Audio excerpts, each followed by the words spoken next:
അപ്പം ഇതാണ് പ്രധാനപ്പെട്ട സോഷ്യൽ വിട്രോവലെ. ആൾക്കാരോട് ഇടപെടാതിരിക്കുക, ഓടായിട്ട് ബിഹേവ് ചെയ്യുക, ഡിസ്ഫങ്ഷനിലാകുക, ചെയ്തുകൊണ്ടിരുന്ന ഡ്യൂട്ടികളൊന്നും ചെയ്യാൻ പറ്റാതിരിക്കുക, കുടുംബജീവിതത്തെ ബാധിക്കുക, വീട്ടിലെ റോളുകൾ ചെയ്യാൻ പറ്റാതിരിക്കുക, മനുഷ്യരോട് ഇടപെടുന്നില്ല. ഇതൊക്കെ കാണുമ്പം നമ്മൾ ഒരിക്കലും എന്ത് ചെയ്യരുത്, അവഗണിക്കരുത്.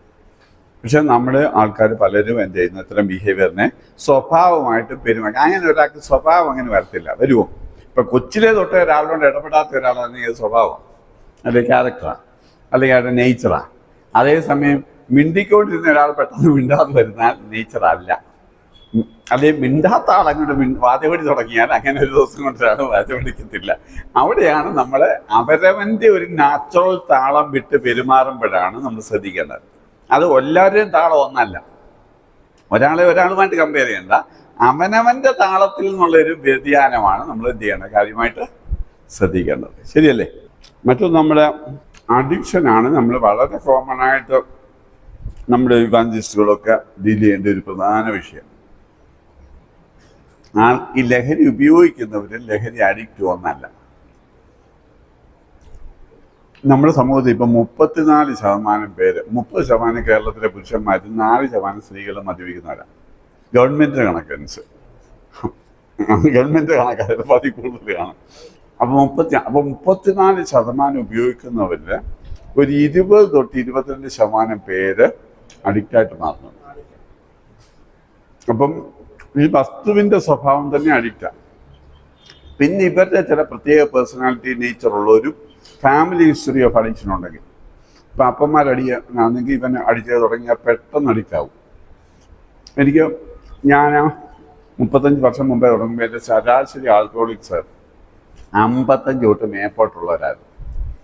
ഞാൻ ട്രീറ്റ് ചെയ്ത മിക്കവാറും ക്ലയൻസ് അന്ന് എനിക്ക് 27 വയസ്സും അന്നെൻ്റെ ക്ലയൻസിനെല്ലാം ശരാശരി 55-60 വയസ്സുണ്ടായിരുന്നു. ഇപ്പം എൻ്റെ ക്ലയൻസ് ശരാശരി 19 വയസ്സ്, 17 വയസ്സ്, 18 വയസ്സ്, 22 വയസ്സാണ്. ഈ 35 വർഷം കൊണ്ടുള്ള മാറ്റം ഈ പറയുന്നത്. മദ്യത്തിൻ്റെ കാര്യം പറയാം. മദ്യം പോലും വളരെ പെട്ടെന്ന് തന്നെ അഡിക്റ്റ് ആവും. ഇതെന്തുകൊണ്ടാണെന്ന് എനിക്ക് ഒന്ന്, അന്ന് ചിലപ്പം പ്യുവർ കള്ളും ഈ വീട്ടിലുണ്ടാക്കുന്ന ചാരായം ഒക്കെ ആയിരുന്നല്ലോ കൂടുതൽ ഉപയോഗിച്ച്. ഇപ്പം ഇത് നല്ലായിരുന്നു എന്ന് പറഞ്ഞാൽ അതിൻ്റെ കെമിക്കലി നോക്കുമ്പോൾ പ്യൂരിറ്റി ഉണ്ടായിരുന്നു. ഇപ്പം ഇവന്മാരൊക്കെ എന്തൊക്കെ ചേർക്കുന്നതെന്ന് ദൈവത്തിന് മാത്രമേ അറിയത്തുള്ളൂ. ഈ കാരണത്തിലെ കള്ളം എന്ന് പറഞ്ഞാൽ ആകെ പാലക്കാട് ജില്ലയിൽ ഇത്രയൊക്കെ ആക്ച്വൽ കള്ള് ചത്തേ ഉള്ളൂ. അവിടെ വന്ന് എല്ലായിടത്തും കള്ള് ഷാപ്പ് തുടങ്ങുക. ഇവർക്കെല്ലാം കൊടുക്കുക. ഈ കൊണ്ടുവരുന്നതെന്ന് മിക്കവാറും ഓരോന്ന് കലക്കി കൂട്ടി കൊണ്ടുവരുന്നതാണ്. ഈ ആക്ച്വൽ കള്ളൊന്നും അല്ല. അപ്പോൾ ഇതൊക്കെ ഉണ്ടാക്കുന്ന ആരോഗ്യ പ്രശ്നം എന്ന് പറഞ്ഞാൽ ഒറിജിനൽ കള്ള് കുടിക്കുന്നതിന് 100 ഇരട്ടിയാണ്. അതുകൊണ്ടായിരിക്കാം വളരെ ചെറുപ്പം തന്നെ ആ പിള്ളേർ അഡിക്റ്റ് ആവും. പ്രത്യേകിച്ച് കുടിക്കാമെന്നല്ല ഞാൻ പറഞ്ഞത്, ഈ ജീനിൻ്റെ അതുപോലെ തന്നെ ജനറ്റിക്കൽ ഫാക്ടേഴ്സും ഇപ്പം കണ്ടുപിടിച്ചിട്ടുണ്ട്. ഫാമിലി ഹിസ്റ്ററിയോ അപ്പൻ്റെയും അമ്മയുടെയും വകയിൽ ആരെയൊക്കെയും അഡിക്ഷൻ ഉണ്ടെങ്കിൽ അത് അവിടുത്തെ ആ പിള്ളേർ ചെറുപ്പം കൂടി തുടങ്ങിയാൽ അഡിക്ഷനിലേക്ക് പോകാനുള്ള സാധ്യത വളരെ. അപ്പം ഉപയോഗിക്കുന്നവരുണ്ട്, ദുരുപയോഗം ചെയ്യുന്നവരുണ്ട്, അഡിക്ട്സ് ഉണ്ട്. അപ്പം മെഡിക്കലി ആൻഡ് സൈക്കോളജിക്കലി നോക്കുമ്പോൾ ഈ മറ്റൊരു സ്പിരിച്വൽ പ്രശ്നമാണ് ലഹരി ഉപയോഗിക്കുക എന്നുള്ളത്. ഏറ്റവും വലിയ സമൂഹത്തിൻ്റെ ലഹരിയോടുള്ള മനോഭാവത്തെ ആയവായി 40 വർഷം മുമ്പേ ആൾക്കാർ എവിടെയെങ്കിലും പാലച്ചവിട്ടിലോ വല്ല കണ്ടത്തിലോ ഒക്കെ കള്ള് ഷാപ്പ്, അവിടെ എന്ത് ചെയ്യും, പാത്ത് കൂത്ത് തലയെ മുണ്ടിട്ടൊക്കെ പോയിക്കൊണ്ടിരുന്നത്. എന്ന് പറഞ്ഞാൽ കള്ള് കുടിക്കുന്നത് മോശമാണെന്ന് സമൂഹത്തിലുള്ളതുകൊണ്ടോ പകലൊന്നും ആരെയും കാണുന്നു പോകത്തില്ലായിരുന്നു. ഇപ്പം ബാറൊക്കെ ഈ ഒരു പട്ടണത്തിലെ ഏറ്റവും പ്രധാനപ്പെട്ട ലാൻഡ്മാർക്ക് എന്തുവാ? ബാർ ഹോട്ടലായി. അത് സമൂഹത്തിൻ്റെ ഒരു ചേഞ്ചാണ് കാണിക്കുന്നത്. ചേഞ്ചാണ് കാണിക്കുന്നത്. എന്ന് പറഞ്ഞാൽ ഒരിക്കൽ അവജ്ഞയോടും മോശമായിട്ട് കരുതിയൊരു സാധനം ഇപ്പം അഭിമാനത്തിൻ്റെയും പ്രസ്റ്റീജിൻ്റെയും ഡിഗ്നിറ്റിയുടെയും ഒക്കെ ഒരു സിംബലായിട്ട് മാറി. ഇത് സമൂഹത്തിൻ്റെ ആറ്റിറ്റ്യൂഡിൽ ഭയങ്കര വ്യത്യാസമാണ്. ശരിയല്ലേ? അതാ ഒന്ന്. രണ്ടാമത്, വീടുകളിലൊക്കെ പൊന്നും ഇപ്പം ഷോക്കേസിലൊക്കെ നല്ല മുന്തിയ സാധനമൊക്കെ കൊണ്ട് ആൾക്കാർ ക്രിസ്ത്യൻ വീടുകളിലൊക്കെ തന്നെ വെക്കും. ഷോയ്ക്ക് ഇപ്പം പല വീടുകളിലും ബാറ് എന്ന് പറഞ്ഞാൽ ഒരു വിങ്ങി തന്നെ വലിയ വീടുകളൊക്കെ വെക്കുമ്പോൾ അതിനൊരു ഒരു ഒരു പ്രത്യേക ഇത് തന്നെയുണ്ട്. ആൾക്കാരൊക്കെ വരുമ്പോൾ കൊടുക്കാൻ വേണ്ടി ഒരു സാധനമൊക്കെ വെച്ചിട്ട് മിനിയും വേറെ വീട്ടിൽ തന്നെയുണ്ട്. അപ്പൊ ഇതൊക്കെ ഞാൻ ഇങ്ങനെ കാണുന്ന കുട്ടിക്ക് ലഹരിയോട് എന്തോ നെഗറ്റീവ് ഫീലിംഗ് എന്ന് പറഞ്ഞാൽ വീട്ടിൽ ഇപ്പൊ ഞാൻ ഓർക്കും, ഞാൻ 13 വയസ്സുള്ളപ്പോൾ ഞാൻ ഒരു ബോർഡിങ്ങിലാണ് പഠിച്ചത്. ബോർഡിങ് പഠിച്ചപ്പോൾ അന്ന് രാവിലെ കള്ള് അപ്പം ഉണ്ടാക്കി. ഞാൻ 13 വയസ്സുള്ള ഒരാളാണ്. ഞാൻ കള്ളിൻ്റെ മണം അടിച്ചപ്പോൾ എനിക്ക് മനസ്സിലായത് കള്ളാന്ന്. ഞാൻ അന്ന് രാവിലെ ബ്രേക്ക്ഫാസ്റ്റ് കഴിച്ചില്ല. എന്നെ ആരും കാണുന്നുമില്ല, എനിക്കൊന്നുമില്ല. പക്ഷെ എനിക്ക് ആ മണമുള്ള സാധനം കഴിക്കാൻ എൻ്റെ മനസ്സ് അനുവദിച്ചില്ല. ഞാനന്ന് പട്ടിണി ഇരുന്നു. 13 വയസ്സുള്ള ചെറുക്കൻ 8ാം ക്ലാസ് രാവിലെ പട്ടിണി ഇരുന്നിട്ട് സ്കൂളിൽ പോയി. കാരണം നമ്മുടെ വീട്ടിലില്ലാത്തൊരു സാധനം, നമ്മൾ മണമടിക്കാത്തൊരു സാധനം നമുക്ക് വന്നപ്പം തന്നെ നമുക്ക് തൊടാൻ പോലും ബുദ്ധിമുട്ട് തോന്നി, അല്ലേ? അതേസമയം അതൊരു കള്ള് അപ്പം വിൽക്കുന്ന ഒരു വീട്ടിൽ, അല്ലെങ്കിൽ കള്ള് വാങ്ങിച്ച് വിളമ്പുന്ന ഒരു വീട്ടിൽ അത് ആണെങ്കിൽ എന്താ പറ്റും? ഇല്ല. അപ്പം വീട്ടിൽ അപ്പം കൊണ്ടുവന്ന ഞാൻ പറയും, എൻ്റെ തൊട്ട വീടൊരു കാതലിക് ഫാമിലിയാണ്. തൊട്ട വീട് രണ്ടുപേരും ക്രിസ്ത്യൻ ഫാമിലിയാന്ന് മനസ്സുകൊണ്ട് കണ്ടു. അപ്പം തമ്മിലുള്ള അകലം രണ്ട്. നമ്മുടെ വീട്ടിൽ ഒരാൾ ഒരിക്കൽ പോലും മദ്യം കൊണ്ടുവരുവോ, മദ്യം വിളമ്പുവോ, നമ്മുടെ ഒരു ഫംഗ്ഷനും മദ്യം ആവശ്യപ്പെടുവോ നമ്മളോട് ആരും ചെയ്യത്തില്ല. തൊട്ടപ്പുറത്തെ വീട്ടിൽ എല്ലാ ഫംഗ്ഷനും മദ്യം വിളമ്പുകയും മദ്യം കഴിക്കുകയും അവിടുത്തെ സ്ത്രീകൾ ഉൾപ്പെടെ വരുന്നവർക്ക് ഒഴിച്ചു കൊടുക്കുകയും ഈവൻ അവരും ഇച്ചിരി കഴിക്കുകയും ഒക്കെ ചെയ്യുന്നത് അവിടുത്തെ എൻ്റെ കൊച്ചിലെ തൊട്ടുള്ള നോർമൽ കൾച്ചറാണ്. അപ്പോൾ രണ്ടും ക്രിസ്ത്യൻ ഫാമിലിയാണ്. ആകെ വ്യത്യാസം 50 അടി അപ്പുറവും ഇപ്പുറമുള്ള വീടാണ്. പക്ഷെ ഒരേ കാര്യത്തെ രണ്ടുപേരും കാണുന്നത് കാഴ്ചപ്പാടുള്ള വ്യത്യാസം. അപ്പൊ അവിടെ വന്ന പയ്യന് ഇച്ചിരി മദ്യം കഴിക്കണം എന്ന് പറഞ്ഞാൽ അവനെന്തോ പ്രശ്നം? കാരണം അപ്പം കഴിക്കുന്ന സാധനം വീട്ടിൽ വിളമ്പുന്ന കാര്യം, വീട്ടിലെ ഗസ്റ്റ് വരുമ്പം കൊടുക്കുന്ന സാധനം അവന് കഴിക്കാൻ വല്ല ബുദ്ധിമുട്ടുണ്ടോ? അവൻ വാങ്ങിക്കാനോ കൊടുക്കാനോ ഒരു ബുദ്ധിമുട്ടും ഇല്ല. നമുക്കിത് വാങ്ങിക്കാനോ കൊടുക്കും. അപ്പൊ ആ ഫാമിലിയുടെ ഇൻഫ്ലുവൻസ് ഭയങ്കര കൈകാര്യം. അപ്പൊ ആക്സസിബിലിറ്റി, കയ്യെത്തും ദൂരത്തുണ്ട്. ആറ്റിറ്റ്യൂഡ്, അതിനോടുള്ള ഒരു പോസിറ്റീവ് ആറ്റിറ്റ്യൂഡ്. ഇപ്പൊ നമ്മൾ ഗസ്റ്റിന് കൊടുക്കുന്ന നല്ല സാധനം വരെ, ഇപ്പൊ നല്ല അപ്പം ഗസ്റ്റ് വന്ന ഉടനെ കൊടുക്കുന്ന ഒരു സാധനം വീട്ടില് എന്തുവാ ഒരു മുന്തിയ സാധനമാണ്, നല്ല സാധനമാണ്. അപ്പൊ ഈ ആറ്റിറ്റ്യൂഡൊക്കെ അറിയാതെ കുട്ടികളിലേക്ക് എന്ത് ചെയ്യുന്നു? കമ്മ്യൂണിക്കേറ്റ് ചെയ്യുന്നുണ്ട്, അല്ലേ? അപ്പം അതുകൊണ്ട് തന്നെ ക്രിസ്ത്യൻ സമൂഹങ്ങളിൽ ഈ മദ്യത്തോട് നെഗറ്റീവ് ആറ്റിറ്റ്യൂഡുള്ള സമൂഹങ്ങളും മദ്യത്തോട് ലീനിയൻ്റ് ആറ്റിറ്റ്യൂഡുള്ള സമൂഹവും തമ്മിൽ ഉപയോഗത്തിലുള്ള റേഷ്യോ വ്യത്യാസം നിങ്ങൾക്ക് കണ്ടാൽ അറിയാം, ഇല്ലേ? അപ്പോൾ ആ ഒരു സമൂഹത്തിൻ്റെ ആറ്റിറ്റ്യൂഡ് ഇതിനെ വല്ലാതെ എന്ത് ചെയ്യും? ബാധിക്കത്തില്ലേ? ബാധിക്കും. ഇവിടെയാണ് ക്രിസ്ത്യൻ ഫാമിലികളിൽ ഇത്തരം ഒരു കൾച്ചർ, അത് ലഹരിക്ക് എഗൻസ്റ്റ് ആയിട്ടുള്ള ഒരു കൾച്ചർ ഡെവലപ്പ് ചെയ്യണം.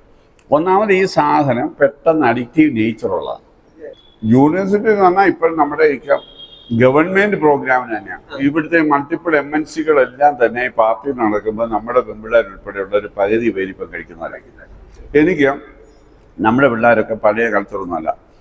എന്നോട് നമ്മുടെ പിള്ളേരെല്ലാം വന്ന് ഓപ്പണായിട്ട് സംസാരിക്കാറുണ്ട്. നമ്മുടെ ഇടയിലൊരു പകുതി പേരിപ്പം പിള്ളേർ സെറ്റുകൾ മദ്യപിക്കും. വല്ലപ്പോഴും പാർട്ടി വരുമ്പോൾ മദ്യപിക്കുന്നവരാണ്.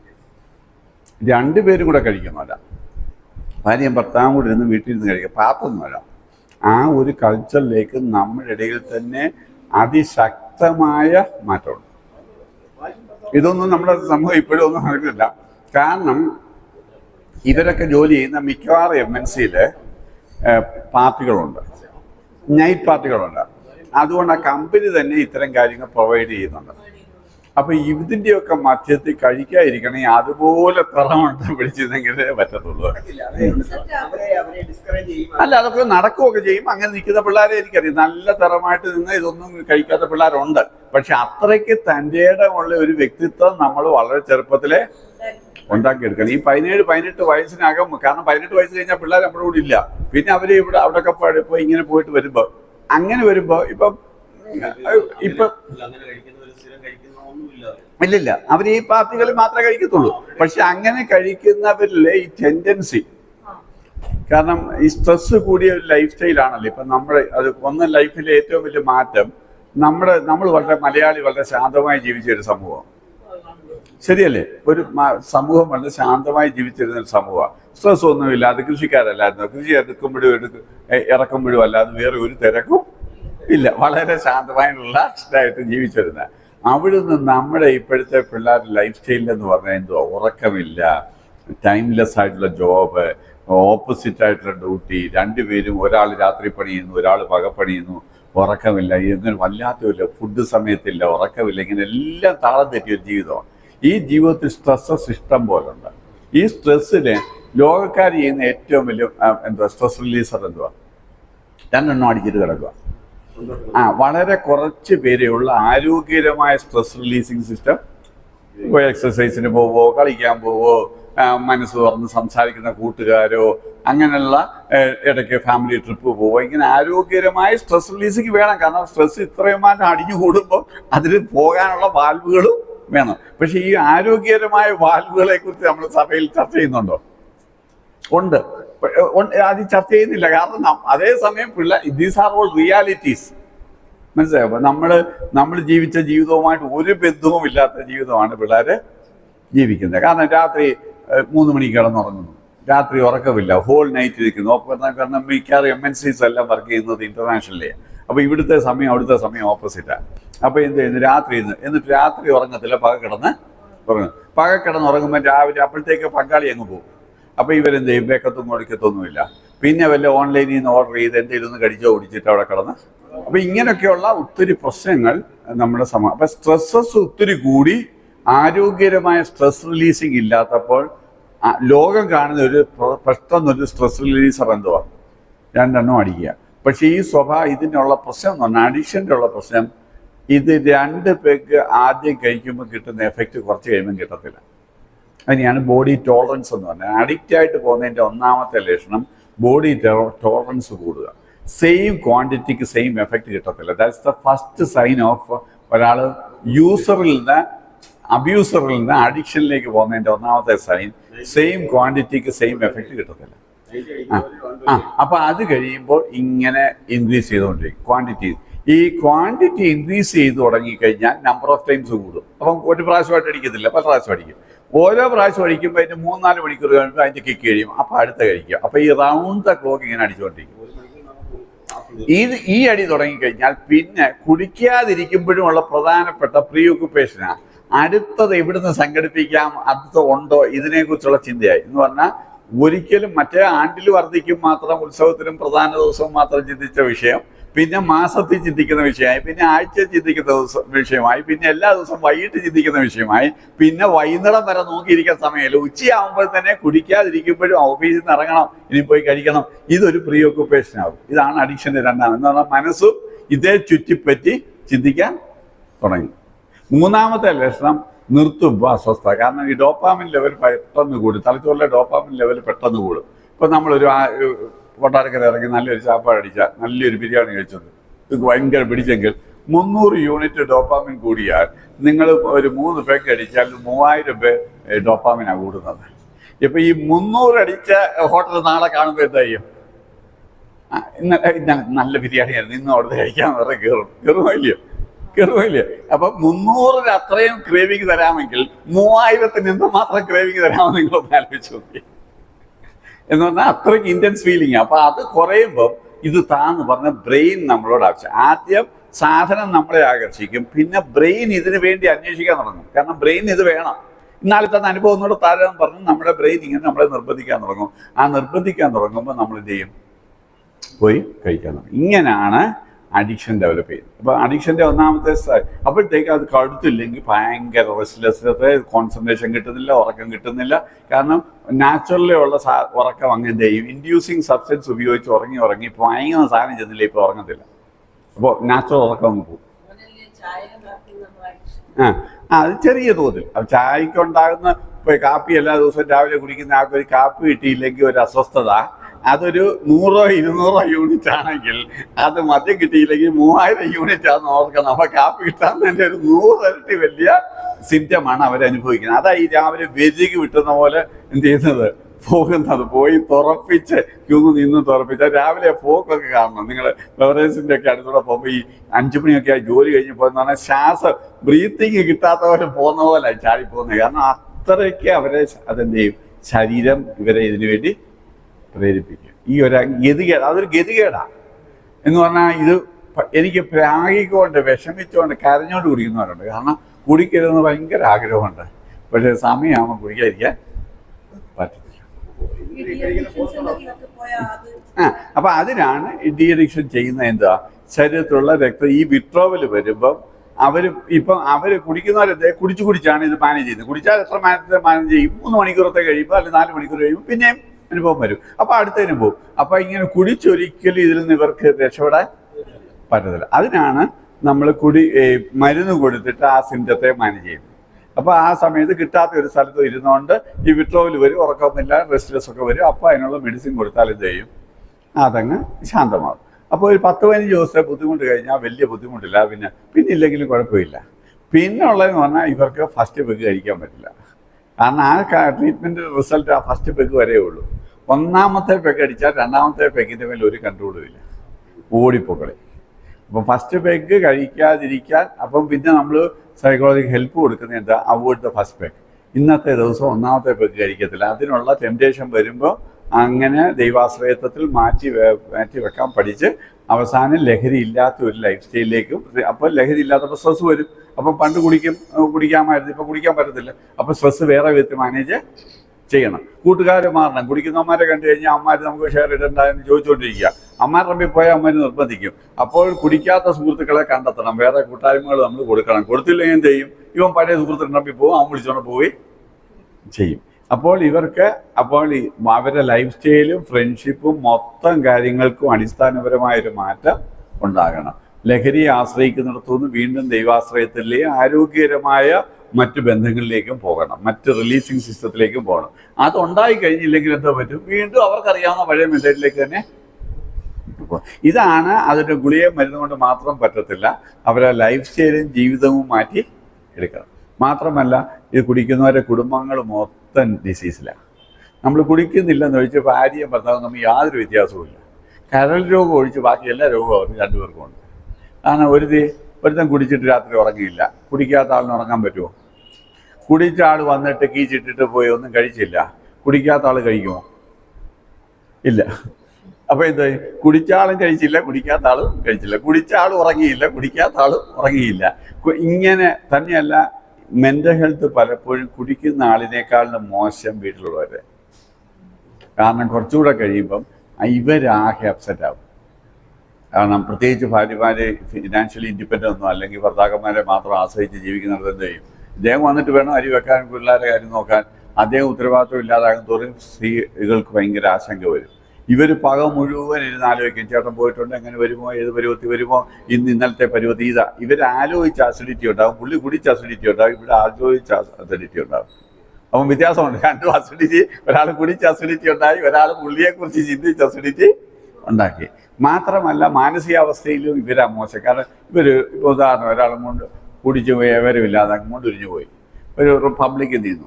ഈ കുടിച്ച ആൾ ബോധമില്ലാത്തതുകൊണ്ട് അവൻ ആ ചെയ്തതോ തേറി പറഞ്ഞതോ ഒന്നും അതിൻ്റെ തീവ്രത വ്യത്യാസം അറിയത്തില്ല. കാരണം ബോധമില്ലാതെ ഇതെല്ലാം ചെയ്ത് ഏതാണ്ടൊക്കെ നടന്നൊന്നൊരു വേഗ് ഐഡിയ അല്ല, അത് കൃത്യമായ മെമ്മറി ഇല്ല.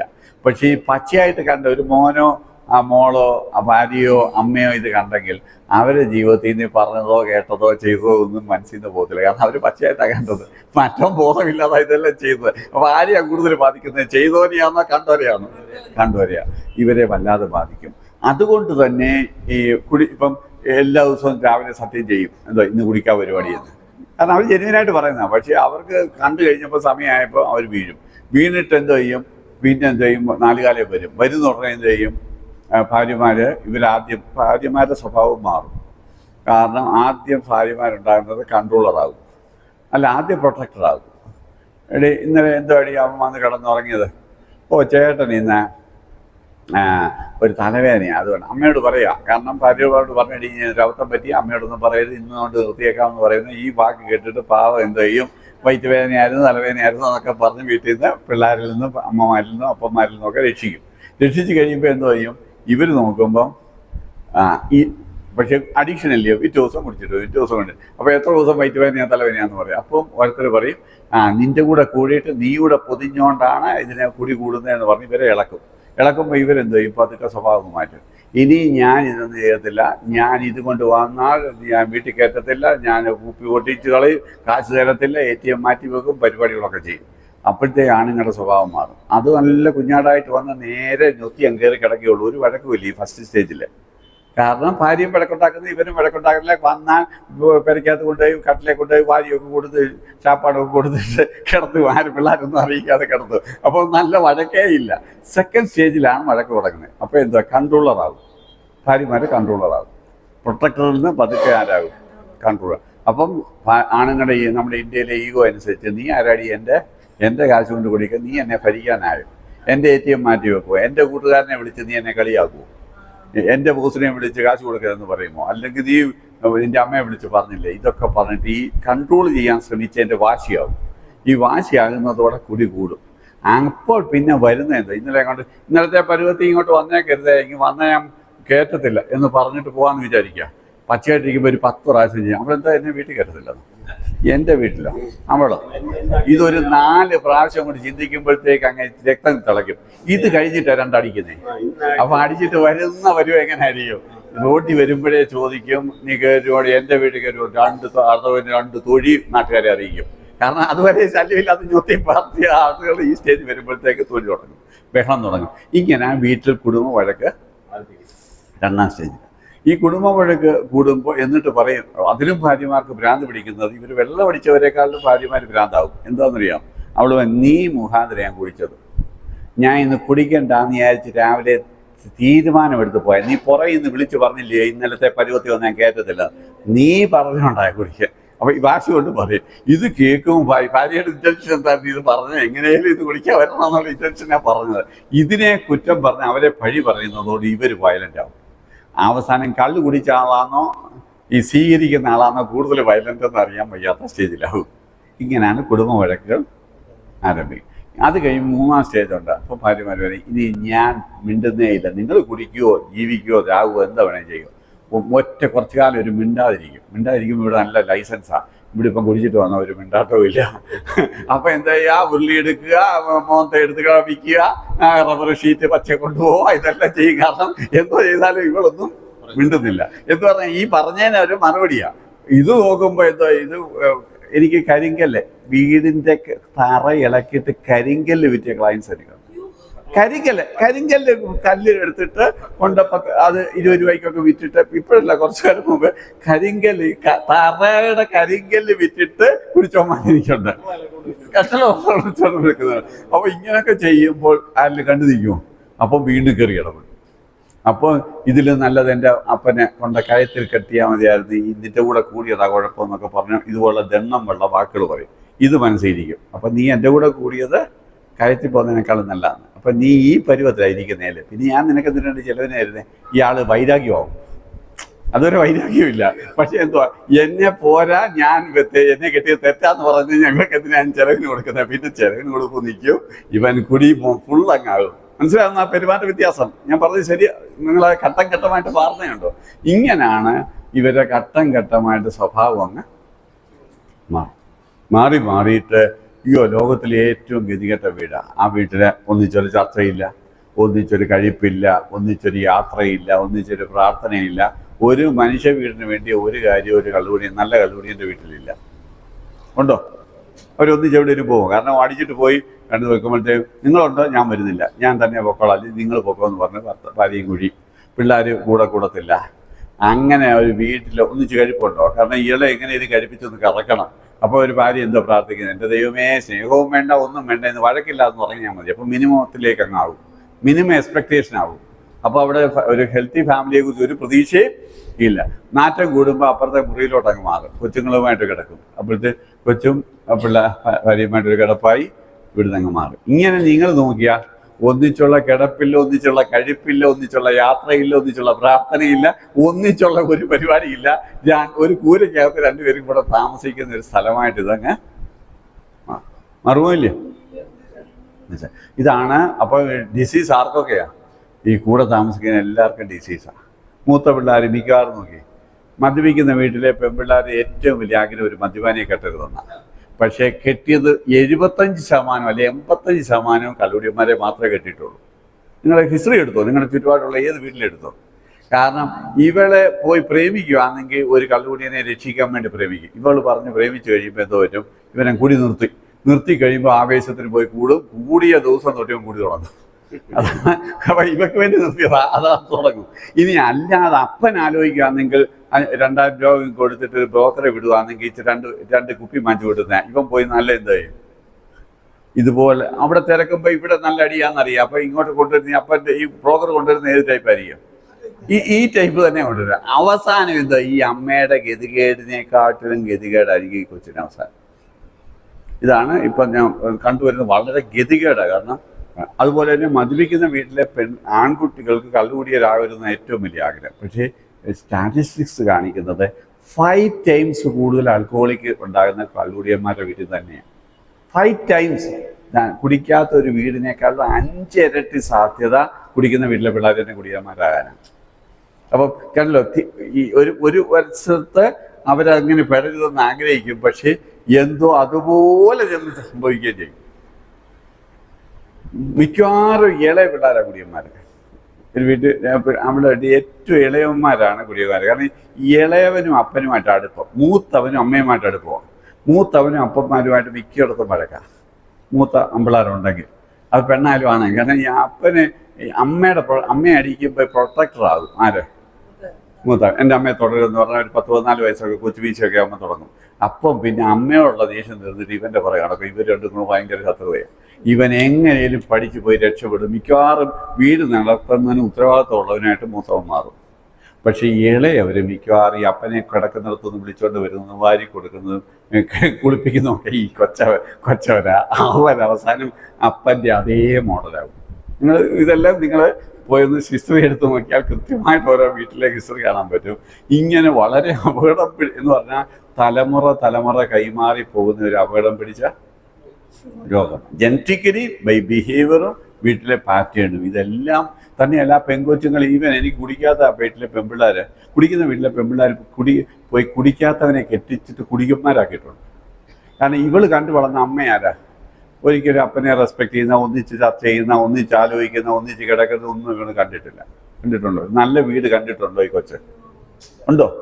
25 വർഷം ഇങ്ങനെ അല്ല വേണ്ടിയെന്നറിയാം. പക്ഷെ എങ്ങനെ പോണ്ടിയെന്ന് അവൾ കണ്ടിട്ടില്ല. കാരണം അവൾ ഈ വീട്ടിൽ മറ്റൊരു മോഡൽ കണ്ടിട്ടില്ല. അവസാനം ഈ അമ്മ ചാടിക്കുന്ന പോലെ ആ റഫായിട്ടും ഇതായിട്ടും ആരോട് ഡീൽ ചെയ്യും ഈ കുടിയൻ. എന്നോട് പല കുടിയന്മാരല്ലാത്ത ഇവിടെ കൂടെ കൂടി കുടിയന്മാരായവന്മാരുണ്ട്. കാരണം ഈ അമ്മയുടെ ബിഹേവിയറിനെ മാനേജ് ചെയ്യുക, ഇവിടെ കൂടെ ജീവിക്കാൻ കണ്ട് അടിച്ചാലേ പറ്റുമെന്ന് ചിന്തിച്ചു കുടിയന്മാരായിട്ടുണ്ട്. ഞാൻ ഇതൊന്നും ചുമ്മാ പറയുമല്ല. എനിക്ക് ഒത്തിരി ഉദാഹരണങ്ങളുണ്ട്. ലൈഫിൽ ഭയങ്കര ട്രാജിക്കായിട്ടുള്ള സ്ഥിതിയാണ് ഇത് പോയി ചെന്ന് നിൽക്കുന്നത്. കാരണം ഇതുണ്ടാക്കുന്നത് നമ്മൾ വിചാരിക്കും ഇവൻ കുടിക്കുന്നതോ കാശ് പോയതോ ഇവൻ്റെ കരണ്ട് പോയതൊന്നും അല്ല. ഈ അവിടെ കുടിക്കാത്ത എല്ലാവരെയും സ്വഭാവത്തെ ഇത്. ഒരപ്പനും അമ്മയുണ്ട് കുടിക്കാത്തവരാ. മോൻ്റെ കൂടി സ്വസ്ഥമായിട്ട് പോകുമോ? 80-ആം വയസ്സിൽ ആരെക്കുറിച്ചാണ് പ്രയാസം? ഇവനെക്കുറിച്ചാണ്. ഈ കാരണം ഭയങ്കര പ്രശ്നമാണ്. അപ്പം ഞാൻ പറഞ്ഞ ആർക്കാ സ്വസ്ഥത? ആ വീട്ടിൽ ആർക്കും ഒരു ജീവിതമില്ല. ഉണ്ടോ? അതിൻ്റെ ദൂരവ്യാപകമായ പ്രശ്നം മനസ്സിലായോ? ഒരു അപ്പം നമ്മൾ കുടിയനെ രക്ഷപ്പെടുത്തിയില്ലെങ്കിൽ പോലും ഈ കുടിക്കുന്ന ആളുകളുടെ ഫാമിലിയെ പലരെയും നമുക്ക് സപ്പോർട്ട് ചെയ്യാൻ പറ്റും. ഇനി കുടിയനെ രക്ഷപ്പെട്ടില്ലെങ്കിൽ പോലും. കാരണം വളരെ വളരെ ഇമോഷണൽ സപ്പോർട്ട് വേണ്ടി ഒരു ഫാമിലി സെറ്റപ്പാണ് ആര്? മദ്യപിക്കുന്നവർ. ശരിയാണോ? ആ കുഞ്ഞുങ്ങളെ നിങ്ങൾ സഹായിച്ച് നമ്മുടെ യൂത്ത് മിനിസ്ട്രിയും യൂത്ത് മിനിസ്ട്രിയും ഒക്കെ ചെയ്താൽ നമുക്ക് ആ കുഞ്ഞുങ്ങൾ കുടിയന്മാരാകാത്ത കൊച്ചിലെ തൊട്ട് ദൈവവചനത്തിൽ വളർത്തിയെടുത്താൽ ഇവന്മാർക്കൊരു വേറൊരു ഹിസ്റ്ററി നമുക്ക് ഉണ്ടാക്കാൻ പറ്റും. ആ ഭാര്യമാർക്ക് പ്രെയർ സപ്പോർട്ടും മറ്റുമൊക്കെ കൊടുത്താൽ ആ സഹോദരിമാർ പലരും നമുക്ക് ലൈഫിലേക്ക് കൊണ്ടുവരാൻ പറ്റും. അങ്ങനെ നമുക്ക് ഒത്തിരി പേരെ എന്ത് ചെയ്യാൻ പറ്റും? ഇവരുടെ വീട്ടിൽ ഇടപെട്ട് ഈവൻ അവർ രക്ഷപ്പെട്ടില്ലെങ്കിൽ പോലും ആ ഇടപെടലൊന്നും നഷ്ടക്കച്ചവടമല്ല. അവിടെ ആരെയും ജീവിതത്തിലൊക്കെ അത് പ്രയോജനം ആണ്. പക്ഷെ അതിനുള്ള ഒരു ഓപ്പൺനെസ് നമുക്ക് വേണം. നമുക്ക് വലിയൊരു മിനിസ്ട്രി സാധ്യതയുള്ളതാണ് അഡിക്ഷനുള്ള ഫാമിലി. ആണോ? വലിയ അനന്തമായ സാധ്യതയുള്ളൊരു കാര്യമാണ്. അതുകൊണ്ട് നമ്മളതിനെ വളരെ വിശാലമായിട്ട് കാണുകയും മിഷൻസിനകത്താലും നമ്മുടെ തൊട്ടൊക്കെയുള്ള ആളുകളുണ്ട്. ആ സൗകര്യമാരെ ഒന്ന് ഇടയ്ക്കൊന്ന് വിളിക്കുകയും അവർക്കൊന്ന് പ്രാർത്ഥിക്കുകയും അവിടെ വിഷമം ഒന്ന് കേൾക്കുകയും ഒന്ന് സപ്പോർട്ടൊക്കെ ചെയ്ത് കഴിഞ്ഞാൽ പലരെയും നമ്മൾ ഭയങ്കരമായിട്ട് എൻകറേജ് ചെയ്യാനും സപ്പോർട്ട് ചെയ്യാനും പറ്റും. അങ്ങനെ വന്ന് പല കുടുംബങ്ങളും രക്ഷപ്പെട്ടിട്ടുണ്ട്. ഒത്തിരി കുടിയന്മാർ രക്ഷപ്പെടാത്ത വീട്ടിൽ പോലും അനേകം രക്ഷപ്പെട്ടിട്ടുണ്ട്. ഒത്തിരി അനുഭവങ്ങൾ എനിക്ക് പറയാം, 100 കണക്കിന് അനുഭവം. എനിക്ക് 1000 പേര് കൂടി നിർത്തി രക്ഷപ്പെട്ടവരുണ്ട് കേട്ടോ. I have clients. I treated more than 5000. അതിൽ 2 വർഷം 3 വർഷം കഴിഞ്ഞിട്ടും നിലനിൽക്കുന്ന 100 കണക്കിന് ആയിരക്കണക്കിന് പേരുണ്ട്. അപ്പോൾ നമുക്ക് വലിയ ഇൻഫ്ലുവൻസ് ജാതിമത വ്യത്യാസമില്ലാതെ ആളുകൾ പെടും. മാത്രമല്ല അങ്ങനെ ചെയ്താലുള്ള ഗുണം ആ ഫാമിലിയുടെ അപ്പൻ വഴി അമ്മ വഴി ബന്ധുക്കളെ എല്ലാവരുമായിട്ട് നമുക്കൊരു ആക്സസ് കിട്ടും. എനിക്ക് ചില സ്ഥലത്തൊക്കെ പോയാൽ ഒരു വലിയ സമൂഹമാണ്. കാരണം അവർ വഴി ബന്ധപ്പെട്ട ഭാര്യ വീട്ടുകാരെ ഇവർക്കെല്ലാം നമ്മളെ അറിയാം. കാരണം നമ്മൾ അതുകൊണ്ട് അവിടെയുള്ള ഒരു സ്വാധീനം എന്ന് പറഞ്ഞാൽ ഭയങ്കരം. അത് ജാതിമത വ്യത്യാസമില്ലാതെ സ്വാധീനം നമുക്കവിടെ ചെയ്താൽ അപ്പോൾ നമുക്ക് വലിയ വലിയ കോൺട്രിബ്യൂഷൻ ചെയ്യാനുള്ള ഒരു സ്കോപ്പുള്ള ഫീൽഡാണ് അഡിക്ഷൻ. അതിപ്പം സ്വഭാവത്തിൻ്റെ ഈ സബ്സ്റ്റൻസ് അഡിക്ഷൻ വിട്ടിട്ട് ഇപ്പം ലഹരി കുറച്ചുകൂടെ തീവ്രമായ സബ്സ്റ്റൻസിലേക്ക് പോകുന്നു പിള്ളേർ. മാത്രമല്ല ബിഹേവിയറൽ അഡിക്ഷൻ ഇപ്പോൾ ഭയങ്കര കോമൺ. അത് ഇതിലും അപകടം പിടിച്ച സാധനം. നമ്മൾ ബ്രൗൺ ഷുഗർ ചെയ്യുന്ന അത്രയും വ്യത്യാസം ഫോൺ അഡിക്ഷനും ഫോണോഗ്രാഫി അഡിക്ഷനും ഒക്കെ പിള്ളേർക്ക് ഉണ്ടാക്കാം. അമ്മമാർ അതിലും അപകടകാരികളാകാനും സാധ്യതയുണ്ട്. ഗെയിം അഡിക്ഷൻ, ഞാൻ കഴിഞ്ഞ ദിവസം പറഞ്ഞില്ല, ഗെയിം കളിച്ചിട്ട് എന്ത് ചെയ്യുന്നു, പശുവിനെ കൊല്ലാന്ന് തോന്നുന്നു. കാരണം കൊച്ചു പിള്ളേർ പോലും അഡിക്റ്റ് ആകുക. അതുപോലെ തന്നെ സെക്ഷൽ അഡിക്ഷനൊക്കെ കഴിഞ്ഞിട്ട് ഭയങ്കരമായ മിസ്ബിഹേവിയറിലേക്ക് പോകും. സ്വന്തം 11 വയസ്സുള്ള ആളെ 8 വയസ്സുള്ള സ്വന്തം പെങ്ങളോടൊക്കെ മിസ്ബിഹേവ് ചെയ്യുന്ന കേസുകൾ എനിക്കുണ്ട്. 11 വയസ്സേ ഉള്ളൂ, 8 വയസ്സുള്ള കൊച്ചു അവർക്ക് എന്തോ കാര്യമൊന്നും നല്ല കണ്ട സാധനങ്ങളൊക്കെ അങ്ങോട്ടും ഇങ്ങോട്ടും പരീക്ഷിക്കുക. ഇങ്ങനെയൊക്കെയുള്ള സാഹചര്യങ്ങളിലേക്കൊക്കെ നമ്മുടെ ലോകം പോകാമെന്ന് പറഞ്ഞാൽ വീടും കുടുംബങ്ങളും ഒക്കെ എവിടെ പോയി നിൽക്കും. അതുകൊണ്ട് വളരെ വളരെ അപകടം പിടിച്ച ഒരു ലോകത്ത് നമ്മൾ ജീവിക്കുന്നത്. ഒരു വിധത്തിലല്ല അഡിക്ഷൻ. മറ്റേ സബ്സ്റ്റൻസേ ഉള്ളായിരുന്നു, കള്ളേ ഉള്ളായിരുന്നു, ചാരായമേ ഉള്ളായിരുന്നു. ഇപ്പം അതെല്ലാം മാറിയിട്ട് അതിൻ്റെ 10 ഇരട്ടി അപകടമുള്ള സബ്സ്റ്റൻസ് വരുന്നു. അതിൻ്റെ പുറത്ത് എല്ലാ പിള്ളേരെയും ഇതിനകത്തിരിക്കുന്നത് നിങ്ങൾക്കറിയാം 37% നമ്മുടെ ഫോണിനകത്തുള്ള സൈബർ വേൾഡിൻ്റെ 37% അശ്ലീലമാണ്. 37%. ലോകത്തിലെല്ലായിടത്തും ചൈൽഡ് സെക്സ് നിരോധിച്ചേക്കും. അത് അപ്ലോഡോ ഡൗൺലോഡോ ചെയ്യുന്നവർ അറസ്റ്റ് ചെയ്യപ്പെടും. പക്ഷെ 1 ലക്ഷത്തിൽ കൂടുതൽ സൈറ്റ് അത് തന്നെ ഇപ്പോഴും ഉണ്ട്. ഇതെല്ലാം ഇന്റർനാഷണൽ അല്ലേ പലതും ഇതെല്ലാം വെച്ചിട്ട്. ഞാൻ പറഞ്ഞ അത്രയ്ക്ക് എന്താണ് അമേരിക്കൻ ഗവൺമെൻറ് വിചാരിച്ചിട്ട് പോലും ഒന്നും ചെയ്യാൻ വയ്യാത്തത്ര വളരെ ഗുരുതരമായ അവസ്ഥയാണ്. അപ്പോൾ ഈ പിള്ളേരെ ഒരു ഫോണിരിക്കുക എന്ന് പറഞ്ഞാൽ ഡ്രഗ് ഇരിക്കുന്നതിനേക്കാളും ആൽക്കഹോൾ ഇരിക്കുന്നതിനേക്കാളും അപകടകരമായ പല സാധനങ്ങളും അതിനകത്ത് ഉണ്ടെന്നുള്ളത് നമ്മുടെ പേരൻസിനൊന്നും അറിയത്തില്ല. അപ്പോൾ ഇങ്ങനെ ഉള്ള ഒരു ലോകത്താണ് നമ്മുടെ പിള്ളേരെ വളർത്തിയെടുക്കേണ്ടതെന്ന് പറഞ്ഞാൽ ഒരു ചെറിയ വെല്ലുവിളിയാണോ? ഇവിടെ നമ്മൾ ചിന്തിക്കുക, വളരെ വലിയ സാധ്യതകൾ ഈ മിനിസ്ട്രീസ്, കാരണം ഇങ്ങനെ പ്രശ്നങ്ങൾ കൂടിക്കൊണ്ടിരിക്കുക. നമ്മുടെ കയ്യിലൊന്നും നിൽക്കാതെ വണ്ണമുള്ള വളരെ വിപുലമായ പ്രശ്നങ്ങൾ കൂടിക്കൊണ്ടിരിക്കുക. അത് കുടുംബങ്ങൾ തകർന്നുകൊണ്ടിരിക്കുക. കുടുംബങ്ങളുടെ തകർച്ച തന്നെ നമ്മൾ ചിന്തിച്ചേ. നമ്മുടെ കേരളത്തിൽ 7 ഇരട്ടി സ്പീഡിലാണ് ഡിവോഴ്സ് റേറ്റ് നടക്കുന്നത്. ഇന്ത്യൻ ആവറേജിൻ്റെ 7 ടൈംസ് കൂടുതൽ. അത് 350% ഗ്രോത്തിലാണ് എന്ന് പറഞ്ഞാൽ ഈ പോക്ക് പോയാൽ കേരളത്തിലെ 4-1 കുടുംബങ്ങൾ ഒരു 10 വർഷത്തിനകം ഡിവോഴ്സ് ആവും. ഇത്രയ്ക്ക് ഫാസ്റ്റാണ്. മാരേജ് തന്നെ വേൾഡിലെങ്ങും ഇല്ല. ഇവിടെയും മാരേജ് വേണ്ടെന്ന് പറയുന്ന പിള്ളേരുടെ എണ്ണം കൂടിക്കൊണ്ടിരിക്കും. ഉണ്ടുണ്ട്. ഇപ്പം കാത്തലിക് ചർച്ചിൻ്റെ ഇന്നലെ ഒരു മെസ്സേജ് കേട്ടത്, കാത്തലിക് ചർച്ചിൻ്റെ ഒരു എസ്റ്റിമേഷനിൽ ഇപ്പം 30 കഴിഞ്ഞ ആൺകുട്ടികൾ കല്യാണം കഴിക്കാത്തവരുടെ പേഴ്സൻറ്റേജ് ഭയങ്കരമായിട്ട് ചർച്ച കൂടുന്നുണ്ട്. അവർ സ്റ്റഡീസാണ് ഭയങ്കരമായിട്ട് കൂടും. 30 വയസ്സ് മുകളിലായിട്ട് കല്യാണത്തോട് താല്പര്യമില്ലാത്ത, പെണ്ണ് കിട്ടാത്ത, പെണ്ണ് വേണ്ടാത്ത പിള്ളേരുടെ എണ്ണം വളരെ വളരെ കൂടി വരും.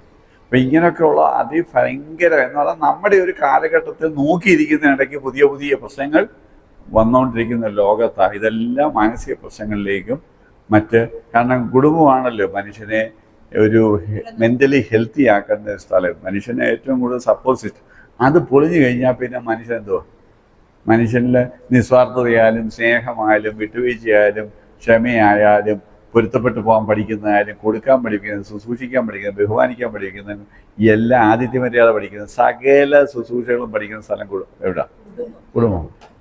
അത് തകർന്നാലേ കെമിസ്ട്രി അറിയത്തില്ലെങ്കിലും ബയോളജി അറിയത്തില്ല മനുഷ്യനായിട്ട് ജീവിക്കുക. പക്ഷെ ആത്മാർത്ഥത പോയി കഴിഞ്ഞാൽ, കമ്മിറ്റ്മെൻറ്റ് പോയി കഴിഞ്ഞാൽ, ബന്ധങ്ങൾ പോയി കഴിഞ്ഞാൽ പിന്നെ മനുഷ്യനാണോ? തകർന്ന മൊത്തം. അപ്പോൾ ഇത്രയും ഒരു അപകടം പിടിച്ച അവസ്ഥയിലാണ് നമ്മൾ ഇത്തരം ശുശ്രൂഷകൾക്ക് എടുക്കുമ്പോൾ നമ്മൾ വളരെ തുറന്ന് കണ്ണോണ്ടിരുന്നാൽ നമുക്ക് ചുറ്റുപാടും സഹായം ആവശ്യമുള്ളവർ ഇതുണ്ട്, കണക്കില്ലാതുണ്ട്. എങ്ങോട്ട് തിരിഞ്ഞാലും കണക്കില്ലാതെ വണ്ണമുണ്ട്. ഇല്ലേ?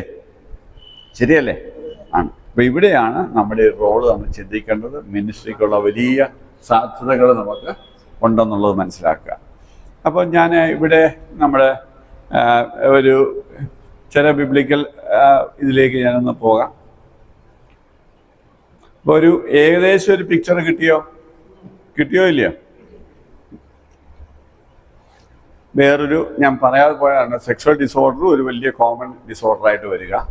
ഇപ്പോൾ ഹോമോസെക്ഷുവാലിറ്റി, ട്രാൻസ്ജെൻഡർ, പിന്നെ സെക്ഷൽ ഡിസ്ഫങ്ഷൻസ്, പിന്നെ homosexuality, erectile dysfunction, female organic disorder, delayed ഇജാക്കുലേഷന്, പ്രിമച്വർ ഇജാക്കുലേഷന് എന്ന് പറഞ്ഞാൽ നമ്മുടെ ഈ കുടുംബ പ്രശ്നങ്ങളിലൊക്കെ ഉണ്ടാകുന്നതിനകത്ത് ഒരു ചെറിയൊരു, എനിക്ക് കഴിഞ്ഞ ഒരു മാസം തന്നെ കല്യാണം കഴിഞ്ഞിട്ട് 3 വർഷമായിട്ട് 1 വർഷമായിട്ട് ഒറ്റ പ്രാവശ്യം പോലും ബന്ധപ്പെടാത്ത കപ്പിൾസ് ഡസൻ കണക്കിന് കിട്ടി.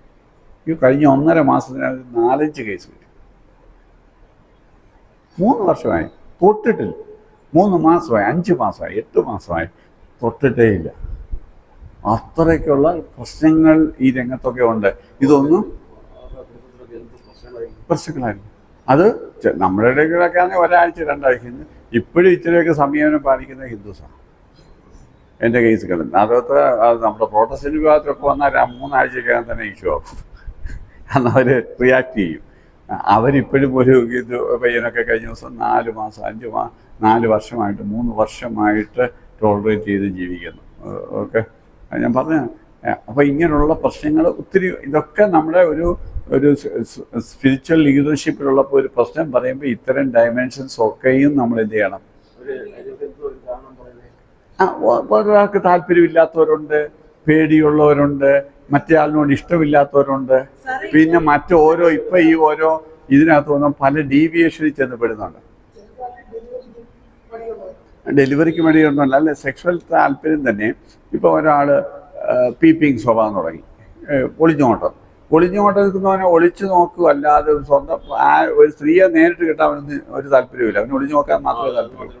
പോണോഗ്രഫി അഡിക്റ്റ് ആയി കഴിഞ്ഞാൽ പിന്നെ അവന് പോണോഗ്രഫിയെ മാത്രമേ താല്പര്യമുള്ളൂ. കൂടെ കിടക്കുന്ന ഭാര്യയോട് താല്പര്യമില്ല, ഭർത്താവിനോട് താല്പര്യം. മനസ്സിലായി? അങ്ങനെ 100 കണക്കിന് ആളുകളുടെ ശരീരവും കണ്ടു കഴിഞ്ഞുള്ളതിന് ഒരു പോൺ സ്റ്റാറിനെ കണ്ടിട്ട് പിന്നെ സാധാരണ ഒരു പെണ്ണിനെ ചെറുക്കനെ കിട്ടിയാൽ അവനെ കണ്ട എന്തോ അട്രാക്ഷൻ, അവന് സാധാരണ മനുഷ്യൻ്റെയോ. അപ്പോൾ ഒരു അട്രാക്ഷൻ തോന്നില്ല, ഒന്നും തോന്നുന്നില്ല, അവിടെ കിടക്കുക. ഇങ്ങനൊക്കെ ഞാൻ പറഞ്ഞു, ഇങ്ങനെയുള്ള സഫറിങ് ഡസൻ കണക്കിന് ആളുകൾ നമ്മുടെ ഇടയിൽ പോലും ഉണ്ട്.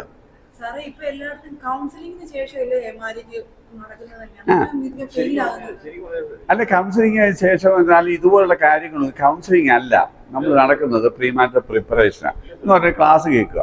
ഈ ക്ലാസിങ് അല്ല കൗൺസിലിംഗ്. നമ്മുടെ സത്യത്തിൽ ഒരു 20 വയസ്സിന് മുമ്പ് കഴിയുമ്പോൾ കുട്ടികൾക്ക് മാരേജ് പ്രിപ്പറേഷൻ വേണം. കാരണം വിവാഹത്തിന് തന്നെ ഒരാൾ ഞാൻ കഴിഞ്ഞ ദിവസം ഒരു കൊച്ചിനോട് ചോദിച്ചു, എടാ നീ എന്തോ പറഞ്ഞു, ഈ ആളിനോട് ഞാൻ ഭർത്താവും ഭാര്യയും എന്നുള്ള ധർമ്മം അങ്ങോട്ടും ഇങ്ങോട്ടും ചെയ്യാമെന്ന് പറഞ്ഞാൽ ദൈവസന്നിധി നിനക്കിത് ചെയ്യാൻ പറ്റത്തില്ല നിനക്കറിയാമെങ്കിൽ പിന്നെ എന്തിനാ പോയി കമ്മിറ്റ്മെൻറ്റ് ചെയ്ത്? നിനക്കറിയാം നിനക്കൊരു സീരിയസ് ആ പ്രശ്നം പരിഹരിക്കാതെ നീ ഒരു പെണ്ണിനോടോ ചെറുക്കനോടോ പോയി കമ്മിറ്റ്മെൻറ്റ് എടുക്കുന്നത് വഞ്ചനയല്ലയോ? കാരണം നമ്മൾ കല്യാണം കഴിക്കുന്നത് എന്തിനാ? ഇയാളിനെ നിന്റെ പൂർണ്ണ മനസ്സോട് സ്വീകരിക്കാമോ, ഇയാളോട് സത്യം ചെയ്യാമോ എന്നുള്ള ചോദ്യത്തിന് ഏസെന്ന് പറഞ്ഞിട്ടല്ലയോ നമ്മൾ കൈപിടിപ്പിച്ചിട്ട് അടുത്ത പരിപാടിയിലേക്ക് പോകുന്നത്. ഇത് ചെയ്യാൻ പറ്റാത്തവൻ ചുമ്മാ പോയി റോബ് ചെയ്യാം. ഇത് നാട്ടുകാരുടെ സമ്മർദ്ദത്തിന് ഒക്കെ ഉണ്ട്. ഇങ്ങനെ ഹോമോസെക്ഷുവാലിറ്റി ഒക്കെ ഉള്ള ആളുകൾ നമ്മുടെ ഇടയിലുണ്ട്. അപ്പോൾ ഒരു പയ്യനാണെങ്കിൽ ആത്മഹത്യയെ കുറിച്ച് ചിന്തിച്ചു. ഞാൻ അവസാനം അപ്പം വിളിച്ചുകൊണ്ട് വന്നപ്പോൾ അവന് ഹോമോസെക്ഷലാണ്. അവന് ഇതുവരെ ഒരു എതിർ ലിംഗത്തോട് ഒരു ആകർഷണം തോന്നിയിട്ടില്ല. അവന് കൊച്ചിലെ കത്തോലിക്കനെ അവനൊരു പള്ളിയിലെ ഒരു പ്രോഗ്രാമിന് ഒരു ട്രെയിനർ വന്നിട്ട് അവനെ അബ്യൂസ് ചെയ്ത് അന്ന് തൊട്ട് ഹി ലോസ്റ്റ് ഇൻട്രസ്റ്റ്. ഇതാണ്. അപ്പം ഈ അബ്യൂസ് എക്സ്പീരിയൻസ് നമ്മുടെ നാട്ടിൽ ഇപ്പോഴും നിങ്ങൾക്കറിയാം. കേരളത്തിലെ 2-1 പിള്ളേർ, ആണായാലും പെണ്ണായാലും 18 വയസ്സിന് മുമ്പേ ചെറുതോ വലുതായ ഒരു അബ്യൂസിൽ കൂടെ കടക്കാതെ കേരളത്തിൽ 18 വയസ്സ് കഴിക്കാൻ പറ്റത്തില്ല. 2-1 അത് പെൺപിള്ളേർക്ക് മാത്രമല്ല, ആൺപിള്ളേർ സത്യത്തിൽ 2% കൂടുതലാണ് പെൺപിള്ളേരെ. നമ്മുടെ ഇവിടെ ആൺപിള്ളേർക്ക് ഒരു അബ്യൂസിനെ കുറിച്ച് ചിന്ത ഇപ്പോഴും ഉണ്ടോ? നമ്മളിതൊക്കെ പഠിപ്പിക്കുന്നത് എപ്പോഴാണ് പറയും? നിങ്ങൾ സാധാരണ നമ്മളെല്ലാം പഠിപ്പിക്കുന്നത് പിള്ളേരെ ടീനേജർ ആകുമ്പോഴാണ്. 8 തൊട്ട് 13 വയസ്സ് വരെയാണ് അബ്യൂസിൻ്റെ ഏറ്റവും ഹൈ റിസ്ക്. 8 തൊട്ട് 13 വയസ്സ് വരെ. നമ്മൾ 8 തൊട്ട് 13 വയസ്സുള്ള പിള്ളേരോട് ഇതുപോലെ സംസാരിക്കുക. നമ്മൾ സംസാരിക്കാൻ തുടങ്ങുമ്പോഴത്തേക്ക് റിസ്ക് കഴിഞ്ഞു. 15-17 വയസ്സുള്ള ഒരു റിസ്കിൽ നിന്ന് രക്ഷപ്പെടാൻ ആർക്കറിയാം. പക്ഷേ ഈ അത് അറിയാത്ത കൊച്ചു പിള്ളേരെയാണ് അബ്യൂസ് ചെയ്യുന്നത്. മനസ്സിലായി? ആ കൊച്ചു പിള്ളേരോട് എന്ത് ചെയ്യേണ്ടി വരണം? ഈ കാര്യങ്ങൾ എക്വിപ്ഡ് ആക്കേണ്ടി വരണം. ഇതൊന്നും നമ്മുടെ ആൾക്കാർ ഇപ്പോഴും സഭയിൽ ചിന്തിക്കുന്നുണ്ടോ? ഒരു ബാഡ് ടച്ചിന് ഈയിടെ ഞാൻ കഴിഞ്ഞ ദിവസം 2 വയസ്സുള്ളപ്പം അമ്മ ബാഡ് ടച്ചും ഗുഡ് ടച്ചും കൊച്ചിനെ പഠിപ്പിച്ചു. 2 വയസ്സുള്ള കൊച്ചിനെ 2 വയസ്സുള്ള ഒരു കുട്ടിയെ ബാഡ് ടച്ചും ഗുഡ് ടച്ചും എന്താണെന്ന് ഒരമ്മ പഠിപ്പിച്ചു. പറഞ്ഞു 3.5 വയസ്സുള്ളപ്പോൾ ആ കൊച്ച് അബ്യൂസ്ഡായി. പക്ഷെ അന്ന് തന്നെ ആ കൊച്ച് അത് അബ്യൂസാണ് തിരിച്ചറിയുകയും അമ്മയോട് പോയി പറയുകയും ചെയ്തു. അപ്പം ഒരു റിസ്ക് സാധ്യതയായി പറഞ്ഞു. നമ്മൾ 2 വയസ്സുള്ള കൊച്ചിനോട് ബാഡ് ടച്ചും ഗുഡ് ടച്ചിനെ കുറിച്ച് ചിന്തിക്കുമോന്ന്. പക്ഷെ ജീവിക്കുന്ന ലോകം അത്രയ്ക്ക് റിസ്ക് ഉള്ളതാണ്. കാരണം ഈ പിഡോഫിലിയ എന്ന് പറഞ്ഞാൽ കുഞ്ഞുങ്ങളോട് മാത്രം സെക്ഷുവാലിറ്റി തോന്നുന്നവരുണ്ട്. ഇപ്പം ഞാൻ ഈയിടെ എനിക്കൊരു കേസ് കിട്ടി. നമ്മുടെ ഒരു വലിയൊരു ഇവിടെയൊക്കെ അറിയപ്പെടുന്ന ഒരാളിൻ്റെ ഭാര്യ ഒരു പബ്ലിക് പ്രോസിക്യൂട്ടർ അറിയപ്പെടുന്ന ഒരാളുമാണ്. ആളുടെ ഭർത്താവ് പിന്നെ ആകെ സെക്ഷുവാലിറ്റി തോന്നുന്നത് 70 വയസ്സിൽ കൂടിയ ആളുകളോട് മാത്രം, ആണുങ്ങളോട് മാത്രം. അദ്ദേഹത്തിന് 600 പേരുള്ള ഒരു ഗ്രൂപ്പുണ്ട്. അതിൽ 100 ചിറ്റുവാനം പേര് തിരുവല്ലയ്ക്ക് മാത്രം ചുറ്റുപാടുള്ളവർ. അതിൽ കോളേജ് പ്രൊഫസേഴ്സ് ഉണ്ട്, വലിയ വലിയ സ്ഥാനത്തിരുന്നവരുണ്ട് ഈ ഗ്രൂപ്പിനകത്ത്. ഞാൻ പറഞ്ഞു നമ്മുടെ ലോകം പോകുന്ന പോക്ക് ഞാൻ ഈ ഫീൽഡിൽ എപ്പോഴും ഉള്ള ഞാൻ പോലും കേട്ടിട്ട് ഞെട്ടിപ്പോയി. ഒരാൾക്കോ 1-2 അല്ല, അയാളുടെ ഗ്രൂപ്പിൻ്റെ വൈഫ് അതിൻ്റെ ഡീറ്റെയിൽ എല്ലാം ഇതിനെ കാണിച്ചു. ഇവിടെ ഗ്രൂപ്പിൻ്റെ ഡീറ്റെയിൽ ആരൊക്കെ ഉണ്ടെന്നല്ല. ഇവിടെ ഭയങ്കര എക്സ്പെർട്ട് ആവേണ്ടി കൊടുത്ത് മുഴുവൻ കമ്പ്യൂട്ടർ അടിച്ച് മുഴുവൻ കണ്ടുപിടിച്ച് എന്നിട്ട് കൊണ്ടുവന്ന് ഹിസ്റ്ററി എടുത്തപ്പോൾ അപ്പോൾ അദ്ദേഹത്തോട് ഞാൻ സംസാരിച്ചു. അദ്ദേഹം പറഞ്ഞു, സാറേ ഈ പ്രായമുള്ളവർക്കല്ല സ്നേഹം വേണ്ടിയുള്ളൂ, അവരെ ആർക്കാണ് വേണ്ടത്? അവർക്ക് സ്നേഹം കൊടുത്താൽ തിരിച്ച് സ്നേഹം കിട്ടും. So I like such people, and he has very intimate relationship with the people of above 70, 80 ഒക്കെ ഉള്ള ആളുകൾ, and he has relationship with them. Can you believe in കേരളത്തിൽ ഇത് 1-2 പേരുടെ കാര്യമല്ല പറഞ്ഞു. ഇത്രയും വലിയൊരു ഗ്രൂപ്പ് ഉണ്ട്, വളരെ ശക്തമായിട്ട് അവർ സംസാരിക്കുകയും ഇടപെടുകയും ചെയ്യുന്നുണ്ട്. ഇവർ കണ്ടുപിടിച്ചിട്ടാണ് എന്നോട് പറഞ്ഞത്. അപ്പം ഞാൻ പറഞ്ഞത് കുട്ടികളോട് തോന്നുന്നവരെ, പ്രായമുള്ളവരോട് തോന്നുന്നത്, മൃഗങ്ങളോട് തോന്നുന്നവർ. എനിക്ക് ഇവിടെ ഒരു എംകോക്കാരൻ വന്നു. അവൻ്റെ പണി രാത്രി എഴുന്നേറ്റിട്ട് പക പോകുമ്പോൾ ബസ്സായിരിക്കുമ്പോൾ എവിടെയെങ്കിലും അണ്ടർ ഗാർമെൻറ്റ്സ് തൂക്കിയിട്ടുണ്ട്. ഇവൻ രാത്രി ഇറങ്ങിയിട്ട് വീട്ടിൽ രാത്രി 11 മണിയാകുമ്പോൾ ഇറങ്ങി 10 കിലോമീറ്റർ 15 കിലോമീറ്റർ നടന്ന് പട്ടിക്കൂടെ എവിടെ, ലൈറ്റ് എവിടെ, എല്ലാം അവൻ ആ പോകുന്നതായിട്ട് കള്ളനേക്കാൾ എക്സ്പെർട്ടായിട്ട് കണ്ടുപിടിച്ചിട്ട് ഇത് വന്ന് എടുത്തോണ്ട് പോകും. അപ്പോൾ അതിനകത്ത് അവൻ വിദഗ്ധനായി. ഇങ്ങനെ ഉള്ള എന്തെല്ലാം ടൈപ്പുകൾ നമ്മുടെ ഈ സമൂഹത്തിൽ ജീവിക്കുന്നു എന്ന് തിരിച്ചറിയണം നമ്മൾ സമൂഹത്തിൽ ജീവിക്കുമ്പോൾ. അപ്പോൾ കാരണം ഇത്തരം ഒത്തിരി ഡീവിയേഷൻസിനെ പ്രൊമോട്ട് ചെയ്യുന്ന വീഡിയോസ് എവിടെയുണ്ട്? ബന്ധങ്ങളെ പോലും, വീട്ടിലുള്ള അച്ഛനും മക്കളും തമ്മിൽ, അമ്മയും സഹോദരങ്ങൾ തമ്മിൽ, അമ്മയും മകനും തമ്മിൽ, ഇങ്ങനെയൊക്കെയുള്ള ഡീവിയൻ ബിഹേവിയേഴ്സ് ഉള്ള ഒത്തിരി മനുഷ്യർ ഈ രാജ്യത്തുണ്ട്. അങ്ങനെയുള്ളവരെ പ്രൊമോട്ട് ചെയ്യുന്ന വീഡിയോസ് ഉണ്ട്. ഇതൊക്കെ നമുക്ക് പറയാൻ പറ്റും. അപ്പോൾ ഞാൻ പറഞ്ഞ ലോകം എങ്ങോട്ടാണ് പോകുന്നത്. അപ്പോൾ ഇതൊക്കെ വായിക്കുന്ന പിള്ളേരിൽ എന്തോ ധാർമ്മികതയുടെയും ബന്ധങ്ങളുടെയും കുടുംബത്തിൻ്റെയും എല്ലാം അടിത്തറ ഇളക്കുക പിശാച്. അതിൻ്റെ മനുഷ്യനെ വെറും മൃഗം പോലും അല്ലാത്ത ഗതികെട്ട ജീവിയാക്കുക. ഇവൻ ഇങ്ങനെയൊക്കെ നശിപ്പിക്കുന്നത് നമ്മൾ തിരിച്ചറിയുന്നില്ല. കാരണം നമ്മളെത്രയോ ഈ ലോകമൊന്നും നമുക്കറിയത്തില്ല. പക്ഷെ അത്രയ്ക്ക് വളരെ എന്ന് പറഞ്ഞാൽ അവസാന കാലമായപ്പോൾ എങ്ങനെയൊക്കെ മനുഷ്യനെ നശിപ്പിക്കാമോ അവൻ്റെ ഏറ്റവും മോശമായിട്ട് ഒരു മൃഗവും ഒരു കാട്ടുമൃഗവും ഇത്രയും അധപ്പതിച്ചിട്ടില്ല. അത്രയ്ക്കുള്ള അധപ്പതനത്തിലേക്കാണ് മനുഷ്യരാശി പോകുന്നത്. ഈ ഒരു ലോകത്താണ് ഈ അന്ത്യകാലത്ത് നമ്മൾ ജീവിക്കുന്നത്. ഈ തലമുറയിൽ നമ്മുടെ കുഞ്ഞുങ്ങളെയൊക്കെ സംരക്ഷിച്ച് ജീവിക്കുക എന്നൊക്കെ പറഞ്ഞാൽ, ഞാൻ പറഞ്ഞില്ലേ പ്രായമുള്ളവർക്ക്, നിങ്ങൾ ഈയിടെ പത്രങ്ങളിലേ പ്രായമുള്ളവർ എത്ര പേര് ഈയിടെ പീഡിപ്പിച്ചു? 80, 85, 70, 78 താമസിക്കുന്നവർ. അപ്പം നമ്മൾ ഒരിക്കലും നമുക്ക് പ്രായമുള്ളവർക്ക് അങ്ങനെ, നമ്മുടെ പഴയ കൾച്ചർ അനുസരിച്ച് പ്രായമുള്ളവർക്ക് അങ്ങനെ റിസ്ക് നമ്മൾ ഒരിക്കലും എക്സ്പെക്ട് ചെയ്യുന്നില്ല. പക്ഷേ ഇത്തരം ഒക്കെയുള്ള പ്രശ്നങ്ങളിലേക്കാണ് പോകുന്നത്. അപ്പം എന്ത് അപകടം പിടിച്ച് ആർക്കും എന്തോ സുരക്ഷിതമല്ല. കുഞ്ഞുങ്ങൾക്ക് സുരക്ഷിതമല്ല, പ്രായമുള്ളവർ സുരക്ഷിതമല്ല, മെയിൽസ് സുരക്ഷിതമല്ല, ഫീമെയിൽസ് സുരക്ഷിതമല്ല, ഒരു പ്രായക്കാർ സുരക്ഷിതമല്ലാത്ത ഒരു സാഹചര്യമുണ്ട്. ഇങ്ങനെ മനുഷ്യനെ ഭ്രാന്തളക്കി വിടുന്ന സാധാരണ ഒത്തിരി സാധനങ്ങളും ഇവരെ പ്രൊമോട്ട് ചെയ്യുന്നു ഉണ്ട്. ഇതൊക്കെ മനുഷ്യൻ 10 വർഷം വായിച്ചാൽ 5 വർഷം വായിച്ചാൽ കണ്ടാൽ പിന്നെ ഇവൻ മനുഷ്യനെ മനുഷ്യനെ അല്ല, ഒരു മനുഷ്യനും അല്ല, ഒന്നും അല്ലാത്ത ഗതികേടിലേക്ക് പോകും. ഇവിടെയാണ് നമ്മൾ എന്ത് ചെയ്യേണ്ടത്. ഇപ്പം തന്നെ പി ഹണ്ടെന്ന് പറഞ്ഞത് പോലീസ് നടത്തുന്ന കൊച്ചു പിള്ളേരോട് ഉള്ളപ്പോൾ അത് തന്നെ ഈയിടെ എന്ത് ഡോക്ടർമാരെയൊക്കെയാണ് പിടിക്കുന്നത്.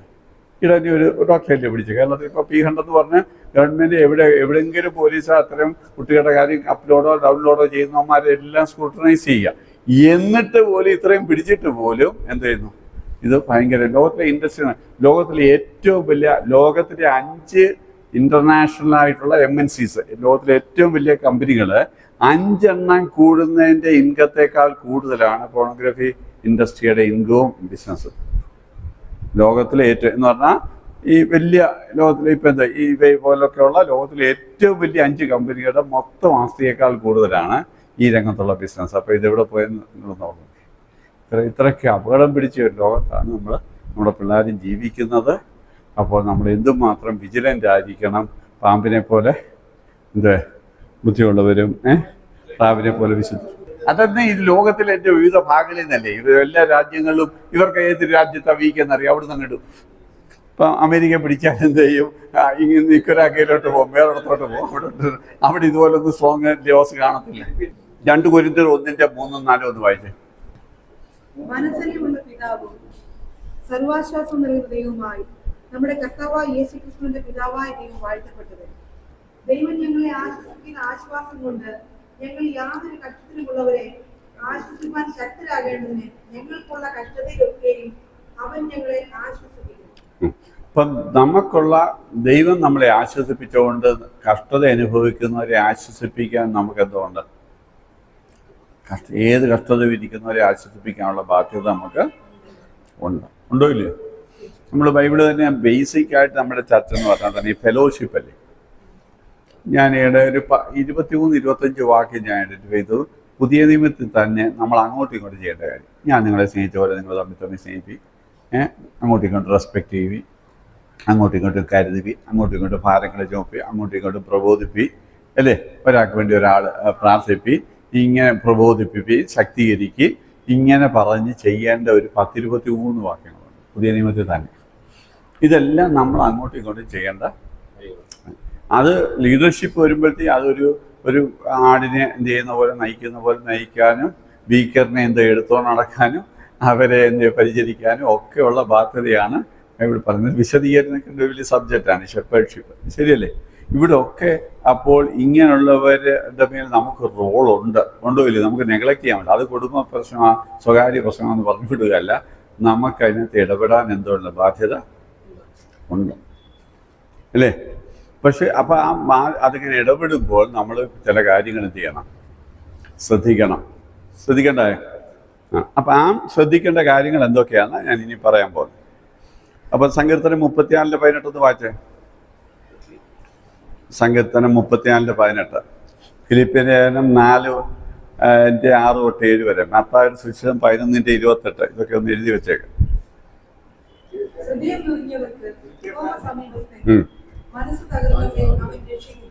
അപ്പം മനസ്സ് തകർന്നവരെ ദൈവം രക്ഷിക്കുന്നു. മാത്രമല്ല അങ്ങനെയുള്ളവരെ രക്ഷിക്കാനുള്ള ഒരു ചുമതല നമുക്കും ഉണ്ടോ ഇല്ലയോ? ഉണ്ട്. അതുകൊണ്ടാണ് ഭാരങ്ങളെ നമ്മൾ അങ്ങോട്ടും ഇങ്ങോട്ടും ഭാരങ്ങളെ ചുമക്കണം. കരയുന്നവരോടൊപ്പം കരയണം, സന്തോഷിക്കുന്നവരോടൊപ്പം സന്തോഷിക്കണം അല്ലേ? പരസ്പരം ഭാരങ്ങളെ ചുമക്കണം, ബലഹീനതയെ താങ്ങണം, സപ്പോർട്ട് ചെയ്യണം എന്നൊക്കെ ഇഷ്ടംപോലെ വാക്യങ്ങളുണ്ട്, ഉണ്ടോ ഇല്ലയോ? അപ്പം എന്ന് പറഞ്ഞാൽ നമ്മൾ അങ്ങോട്ടും ഇങ്ങോട്ടും ചെയ്യേണ്ട കാര്യം.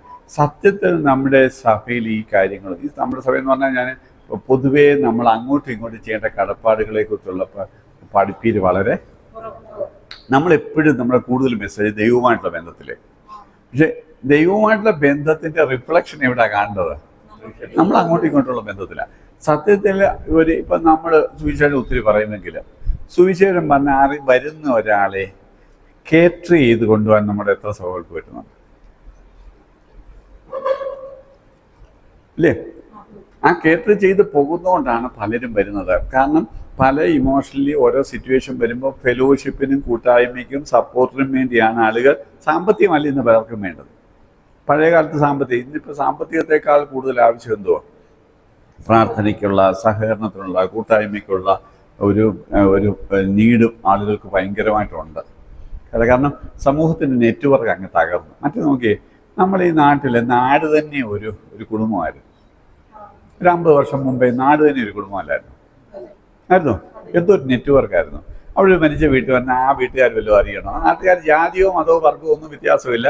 എല്ലാ അയൽവക്കക്കാരും അവർക്ക് ഫുഡും കൊണ്ടൊക്കെ കൊടുത്ത് അവരുടെ കൂടെ ഇരുന്ന് അവരുടെ കൂടെ രാത്രി മുഴുവൻ പാട്ടും പാടി അവരുടെ കൂടെ ഇരിക്കാൻ അവർ തയ്യാറായിരുന്നു. എത്ര ദിവസം വേണം ഫുഡ് കൊടുക്കുവാൻ, എത്ര ദിവസം പന്തിരിടാനും കാശ് വല്ലതും കൊടുക്കണം. നാട്ടുകാർ ഒരു മിനിറ്റിനകം തന്നെ ഇറങ്ങി പന്തിരിടുന്നു, കാര്യങ്ങളെല്ലാം ചെയ്യുന്നു. എല്ലാം ഭയങ്കര സജീവമായിരുന്നു. ഒരു നാട്ടിൽ ഒരാൾ ചെന്നാൽ തന്നെയോ നീ എവിടെ പോവാ, ആരാ നീ, അവരെ ആരാ, ഒരു 50 പേരെ ക്വസ്റ്റ്യൻ ഇല്ലാതെ ഒരാൾക്ക് ഒരു നാട്ടിലിറങ്ങാൻ പറ്റത്തില്ലായിരുന്നു. ടൂ മച്ച് വല്ലവരും കാര്യത്തിൽ ഇടപെടുമെന്ന് നാട്ടുകാർക്കൊരു കുഴപ്പമുണ്ടെങ്കിലും ദോഷമെന്ന് പറഞ്ഞാൽ ഒരു കാവലുണ്ടായിരുന്നു.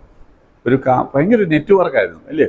ഒരാൾക്ക് അങ്ങനെ പെട്ടെന്ന് അവിടെ എന്ത് ചെയ്യുന്നത്, ഒരു വീട്ടിലൊന്നും എഴുതി കയറാൻ പറ്റത്തില്ല. കാരണം ആൾക്കാരുടെ കണ്ണവിടെ ഉണ്ടോ ഇല്ലയോ. ഇപ്പോൾ ആ ഗ്രാമത്തിൻ്റെ ആ അന്തരീക്ഷം മൊത്തം തകർന്നില്ലേ.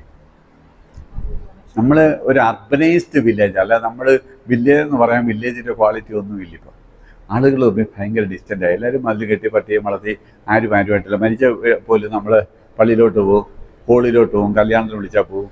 അങ്ങനെ കയറ്റിയിറക്കമൊക്കെ അങ്ങ് തീരെ കുറഞ്ഞു.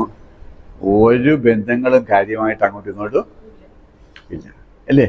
പണ്ടെന്ന് പറഞ്ഞാൽ ഇവിടെ ഒരു കറി ഇല്ലെങ്കിൽ അപ്പുറത്ത് വാങ്ങിച്ചു, അവിടെ എണ്ണ ഇല്ലെങ്കിൽ ഇങ്ങോട്ട് വാങ്ങിച്ചു, അങ്ങോട്ടും ഇങ്ങോട്ടും ആളുകൾ ഷെയർ ചെയ്ത് ജീവിച്ചിരുന്നപ്പോൾ എന്തോ ഒരു വലിയ ക്ലോസ്നെസ് ആയിരുന്നു. ശരിയല്ലേ. പക്ഷെ ആ ക്ലോസ്നെസ് എല്ലാം തകർന്ന് അതെല്ലാം ഒരു മോശമായിട്ട് കരുതി ആളുകൾ എന്ത് ചെയ്യുന്നു, ഒത്തിരി പ്രൈവസി. ആ പ്രൈവസി ഒത്തിരി കൂടിയപ്പോൾ എന്തോ പറ്റി, പിള്ളേർക്ക് പോലും നിങ്ങൾ നോക്കിയാൽ മറ്റേ നാട്ടിൽ നിന്ന് ഇറങ്ങി ഒരു തെറ്റ് ചെയ്യാൻ പിള്ളേർക്ക് പറ്റത്തില്ലായിരുന്നു. കാരണം 50 പേര് ചോദ്യം ചെയ്യുമായിരുന്നു. ഇപ്പം പിള്ളേർക്ക് വീടിൻ്റെ പടിക്ക വരെ വന്ന് തെറ്റ് ചെയ്യാൻ ഒരു പ്രശ്നമില്ല. കാരണം ആരുടെ കൂടെ ബൈക്ക് കയറി വരുമോ എന്തോ വേണമെങ്കിൽ ചെയ്യും. കാരണം ആരും ചോദിക്കത്തുമില്ല. ചോദിച്ചാൽ അവർക്ക് ബോധേടും അല്ല. അത്രയ്ക്ക് വലിയ മാറ്റമാണ്. ഇപ്പോൾ ഞാൻ പണ്ട് പറയാം, ദൈവത്തെ ഭയമില്ലാത്തവർക്ക് സമൂഹത്തെ ഭയമുണ്ടായിരുന്നു. നമ്മൾ സമൂഹത്തെ പറഞ്ഞാൽ മതി. ഇപ്പോഴത്തെ പിള്ളേർക്ക് ആ സാധനമേ ടോട്ടലി. കാരണം അവരാരും ഇവിടെ ജീവിക്കാൻ പ്ലാൻ ചെയ്യുന്നില്ല. നീ എന്നെക്കുറിച്ച് എന്തോ ചിന്തിച്ചാലും എനിക്ക് വലിയ പ്രശ്നമല്ല, ഞാൻ ഇവിടേക്ക് നിങ്ങളുടെ കൂടെ ജീവിക്കാനുള്ളതാണ്. മറ്റേതല്ല, നമ്മൾക്ക് ഇതാ നമ്മുടെ നാട് ചാകണം വരെ ഇവിടെ ജീവിക്കണം, ഇവിടെ പേരുദോഷം ഉണ്ടായാൽ നമുക്ക് മൊത്തം പിന്നെ നിന്ന് വിളിക്കാൻ പറ്റില്ല. ആ ഒരു ബോധം ഉണ്ടായിരുന്നു. ഇപ്പം കുട്ടികൾ ആരും അവിടെ സെറ്റിൽ ചെയ്യാനോ ആ ഗ്രാമത്തിൻ്റെ ഒരു അക്സെപ്റ്റൻസോ അവർക്ക് വേണ്ട. ഇതുകൊണ്ട് നെറ്റ്വർക്ക് മൊത്തം തകർന്നു. പിന്നെ ഉണ്ടായിരുന്ന സഭയിലായിരുന്നു, അതും തകർന്നാൽ മനുഷ്യന് കുടുംബ ബന്ധങ്ങൾ, കസിൻസ്. ഇപ്പം എന്ത് ചെയ്യുന്നു, ചേട്ടൻ 4 സ്ഥലത്താണ് താമസിക്കുന്നത്. വല്ല മരിക്കുമ്പോൾ മാത്രം ഒരു അപ്പനും അമ്മ മരിക്കുമ്പോഴെല്ലാം കൊണ്ടൊന്ന് കൂടുന്നത്, അല്ലാതെ നല്ല കാലത്തൊന്നും പലരും കൂടത്തുമില്ല, കൂട്ടായ്മയില്ല, ഒന്നുമില്ല. ഫസ്റ്റ് കസിൻസ് തമ്മിൽ എൻ്റെ കസിൻസ് തൊട്ടപ്പുറത്ത് ഞങ്ങളെല്ലാം കൂടെ ഞങ്ങൾ ഒരമ്മയ്ക്ക് പിറന്ന, അല്ലെങ്കിൽ ഞങ്ങൾ ചേട്ടന്മാരെ എല്ലാ കസിൻസും എല്ലാം ഒന്നിച്ചാണ് ജീവിച്ചത്. ഒന്നിച്ച് ഇടത്തുനിന്ന് കഴിച്ചു, ഒന്നിച്ച് കളിച്ചു, ഒന്നിച്ചുറങ്ങി. ഇങ്ങനെ ഇപ്പം ആ ബന്ധം വല്ലതും ഉണ്ടോ?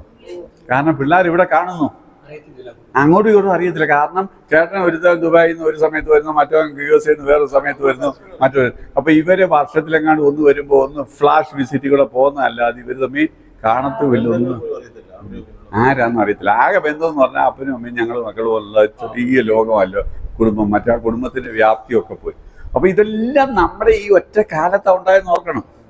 നമ്മുടെ കൊച്ചിലെ ഉള്ള സാഹചര്യത്തിൽ നിന്ന് നമുക്കിപ്പോൾ ഇരിക്കുന്നതെല്ലാം മധ്യവയസ്കര. ഇത്രയും വയസ്സുകൊണ്ട് നമ്മൾക്ക് ഉണ്ടായ മാറ്റം എന്ന് പറഞ്ഞാൽ നമുക്ക് ഈ 1500 വർഷമോ 2000 വർഷങ്ങൾക്ക് ഇല്ലാത്ത മാറ്റമാണ് ഈ 50 വർഷം കൊണ്ടുണ്ടായത്. ശരിയല്ലേ? ഇതുകൊണ്ട് എന്തോ പറ്റി, മനുഷ്യനങ്ങ് ഒറ്റപ്പെട്ടു. പക്ഷെ അവൻ്റെ പ്രശ്നങ്ങളും തലവേദനകളും കൂടുകയും ചെയ്തു. ഇവൻ ഇത് പങ്കുവെക്കാനോ ഷെയർ ചെയ്യാനോ ആരും ഇല്ല. ഇവിടെയാണ് സത്യത്തിൽ എല്ലാവരും മനസ്സ് തുറക്കാൻ, ഒന്ന് മനസ്സിലാക്കാൻ, കൂടെ നിൽക്കാൻ, ഒന്ന് പ്രാർത്ഥിക്കാൻ, ഒന്ന് വില കിട്ടാൻ കൊതിക്കുന്ന മനസ്സുമായിട്ടാണ് എല്ലാം ഉണ്ടെങ്കിലും ഒന്നുമില്ല. അകത്ത് ദാരിദ്ര്യമാണ്. പുറത്തെല്ലാം ഉണ്ട്, പക്ഷേ അകത്ത് ദാരിദ്ര്യമാണ്. ശരിയല്ലേ?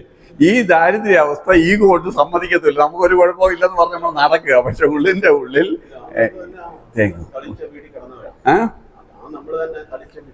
കിടന്നു. അപ്പൊ ഇത്രയും സൗകര്യങ്ങൾ വെച്ചെങ്കിലും ഈ അന്നത്തെ ഒരു അന്തരീക്ഷവും വാംത്തും ക്ലോസ്നെസ്സും ഒരു നെറ്റ്വർക്കും ഫെലോഷിപ്പ് സിസ്റ്റവും സപ്പോർട്ട് സിസ്റ്റവും എല്ലാം ഒറ്റ ആയുസ് കൊണ്ട്, ഒറ്റ തലമുറ കൊണ്ട് തകർന്നോ ഇല്ലയോ? അത് ചെറിയ തകർച്ചയല്ല. നിങ്ങൾക്ക് ഒരു വശത്തു നിന്ന് എല്ലാം കൂടെ അങ്ങ് തകർന്നു. സഭയും പോയി, കുടുംബവും പോയി, നാടും പോയി, എല്ലാം പോയിട്ട് ഒരു ഹൈലി അർബനൈസ് എന്ന് പറഞ്ഞാൽ, ഈയിടെ ഞാൻ പറഞ്ഞു ബോംബെയിലുള്ള ഫ്ലാറ്റിൽ താമസിക്കുന്ന ഒരു രീതിക്കൂടി ബന്ധമുണ്ട്. കാരണം അവിടെ ഈയിടെ ഞാൻ ചോദിച്ചപ്പോൾ പറഞ്ഞു, ഫ്ലാറ്റിലുള്ളവരെല്ലാം കൂടി നടുക്ക് സ്പേസ് ഉണ്ട് ഈ കളിക്കാൻ.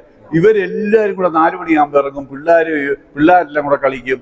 ഇവരെല്ലാം കൂടെ അമ്മമാരെല്ലാം കൂടെ ഇരുന്ന് കാര്യവും പറഞ്ഞു. ഇവിടെ ഭയങ്കര ഫെലോഷിപ്പാണ്. കാരണം ഈ ഫ്ലാറ്റിലുള്ളവരകത്ത് ഇരുന്നിട്ട് മടുത്തിട്ട് ഈ നടുക്കുള്ള സ്ഥലത്ത് ഇറങ്ങിയിട്ട് വൈകിട്ട് ഇവർ തമ്മിൽ ഭയങ്കര ഫെലോഷിപ്പാണ്. ജാതി മത വ്യത്യാസമില്ലാതെ ഭയങ്കര നെറ്റ്വർക്കും ക്ലോസ്നെസ്സും. ഇതിന്റെ 10 പോലും നമ്മൾ ഈ ഗ്രാമത്തിലില്ല, ബോംബെയിലില്ല. അത്രയ്ക്ക് ഗതികളായിപ്പോയി. എന്നാൽ അപ്പുറത്തും ഇപ്പുറത്തും ഉള്ളവർ ആരാന്ന് പോലും.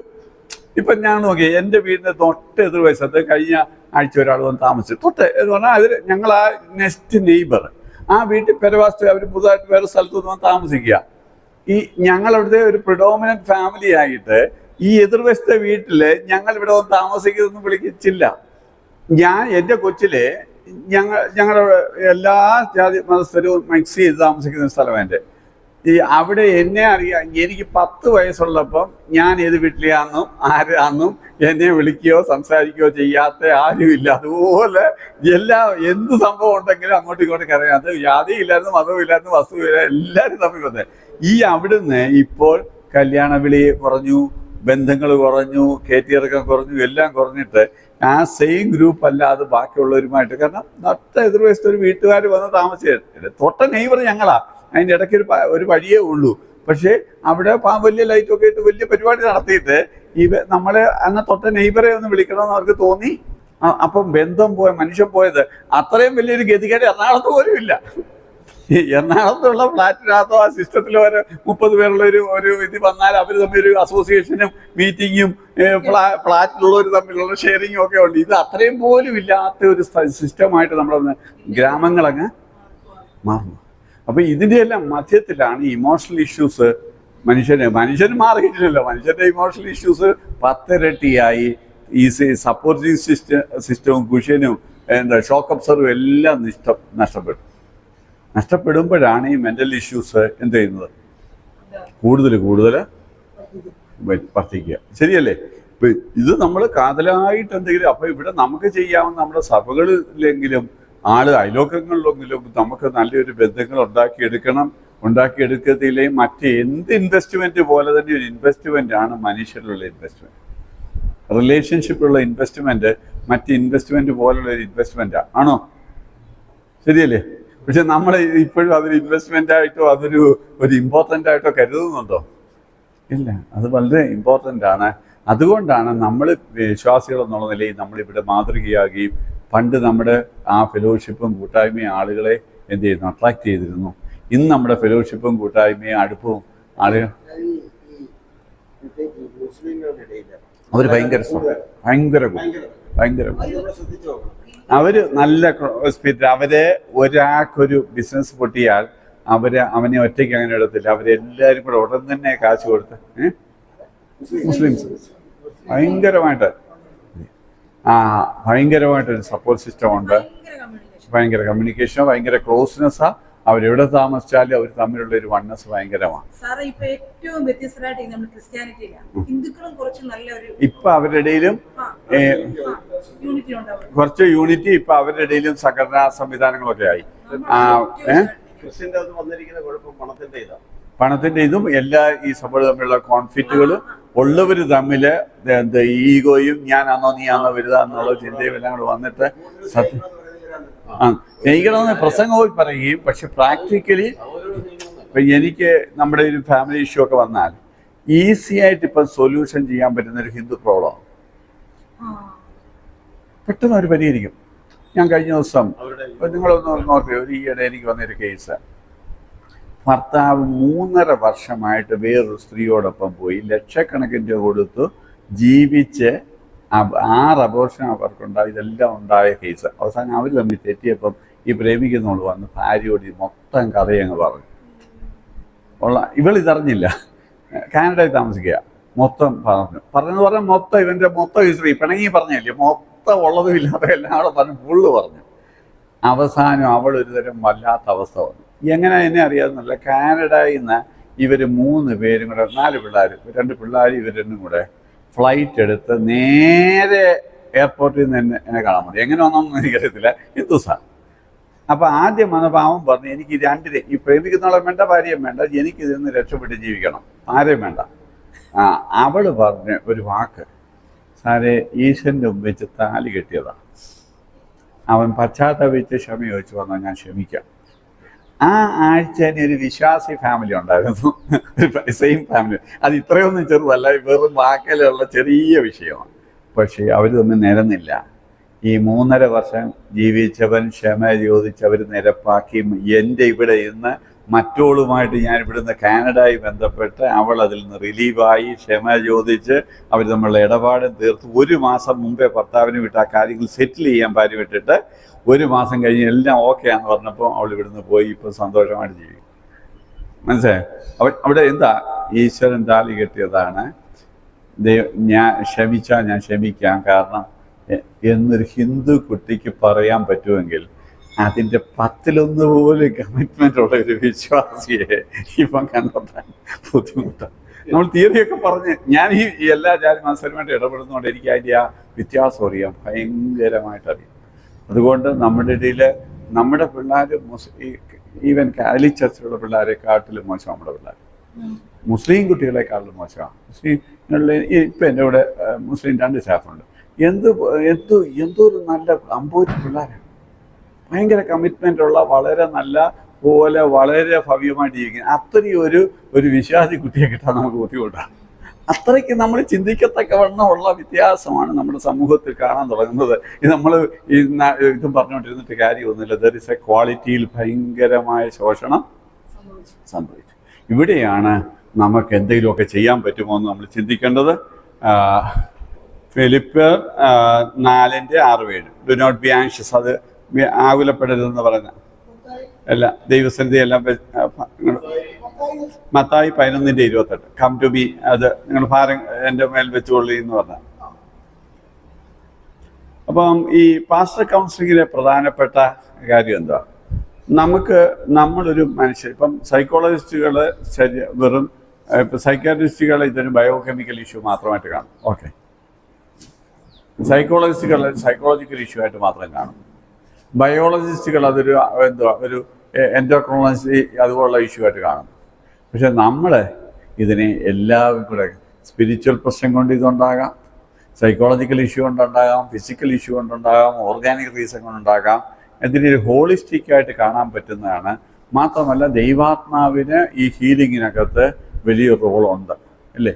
ഒരാളെ രൂപാന്തരപ്പെടുത്താൻ, ഒരാളുടെ ബിഹേവിയർ ചേഞ്ച് ചെയ്യാൻ, ഒരാൾക്ക് ക്രിസ്തുവിൽ പുതിയതായി കഴിഞ്ഞാൽ അയാളുടെ സകല വ്യക്തിത്വത്തിലും മാറ്റം ഉണ്ടാക്കാൻ ദൈവാത്മാവിന് ശക്തി ഉണ്ട്. അപ്പം ഈ ഒരു വലിയ സാധ്യത കൂടെ ഉള്ളപ്പം നമുക്കാണ് ഈ കാര്യത്തെ ഏറ്റവും വിശാലമായിട്ട് കാണാൻ. മറ്റവരെല്ലാം ഒരു പാർട്ട് വ്യൂ. അവർ പറയുന്നത് കുറച്ചൊക്കെ സത്യമാണ്, ഇല്ലെന്ന് പറയുന്നില്ല. പക്ഷേ ഒരു മനുഷ്യ പ്രശ്നത്തെ അതിൻ്റെ എല്ലാം സ്പിരിച്വലൈസ് ചെയ്യുന്നില്ല, എല്ലാം ബയോളജൈസ് ചെയ്യുന്നില്ല, മറിച്ച് അതിനെ ഒരു ഹോളിസ്റ്റിക്കായിട്ട് കാണാനുള്ള ഒരു കാഴ്ചപ്പാടാണ് ഒരു വിശ്വാസിക്ക് ഉണ്ടാകേണ്ടത്. കാരണം നമ്മൾ വിശ്വസിക്കുന്ന മനുഷ്യൻ ശരീരവും മനസ്സും ഉള്ള ഒരു സാമൂഹ്യ ജീവിയാണ്. അവനൊരു എൻവയോൺമെൻറ്റിലാണ് ജീവിക്കുന്നത്. ഇതെല്ലാം അവനെ സ്വാധീനിക്കാം, അല്ലേ? ഇപ്പം ഗാസയിൽ ജീവിക്കുന്ന ഒരു കൊച്ചിന് ഫിയറോ ആൻസൈറ്റിയോ ഉറക്കക്കുറവോ വരിക എന്ന് പറഞ്ഞാൽ ആ ഒരു അന്തരീക്ഷത്തിൽ ജീവന് ഭീഷണിയുള്ള ഒരു സാഹചര്യത്തിൽ ഒരാൾ സ്വന്തമായിട്ടാണ് കിടക്കുന്നത്. പണ്ട് ഞാനില്ല ഇവിടെ ഈ ശ്രീലങ്ക പ്രശ്നമൊക്കെ ഉള്ളപ്പം ഞാൻ ഒത്തിരി ശ്രീലങ്കക്കാരോട് സംസാരിച്ചിട്ടുണ്ട്. അവർ വീട്ടിൽ നിന്ന് ഇറങ്ങിയാൽ ഒന്നേ LTT ആണെന്നോ കൊല്ലുന്നത്, അല്ലെങ്കിൽ സിംഗിളിനാണോ കൊല്ലുന്നത്, അല്ലെങ്കിൽ ഇവിടുത്തെ പട്ടണമെന്ന് അറിയത്തില്ല. പോയാൽ തിരിച്ചു വരുമെന്ന് ഉറപ്പില്ല ജീവിക്കുന്നൊരു സമൂഹം. അവിടെയൊക്കെ ഇവരെയൊക്കെ കഥ കേൾക്കുമ്പോഴാണ് നമ്മളൊക്കെ സ്വർഗത്തിലായി ഭൂമി ജീവിക്കുന്നത്. അത് എന്തൊരു വലിയ സ്വാതന്ത്ര്യം, എന്തൊരു വലിയ സ്വസ്ഥതയല്ല നമ്മൾ ജീവിക്കുന്നത്, ശരിയല്ലേ?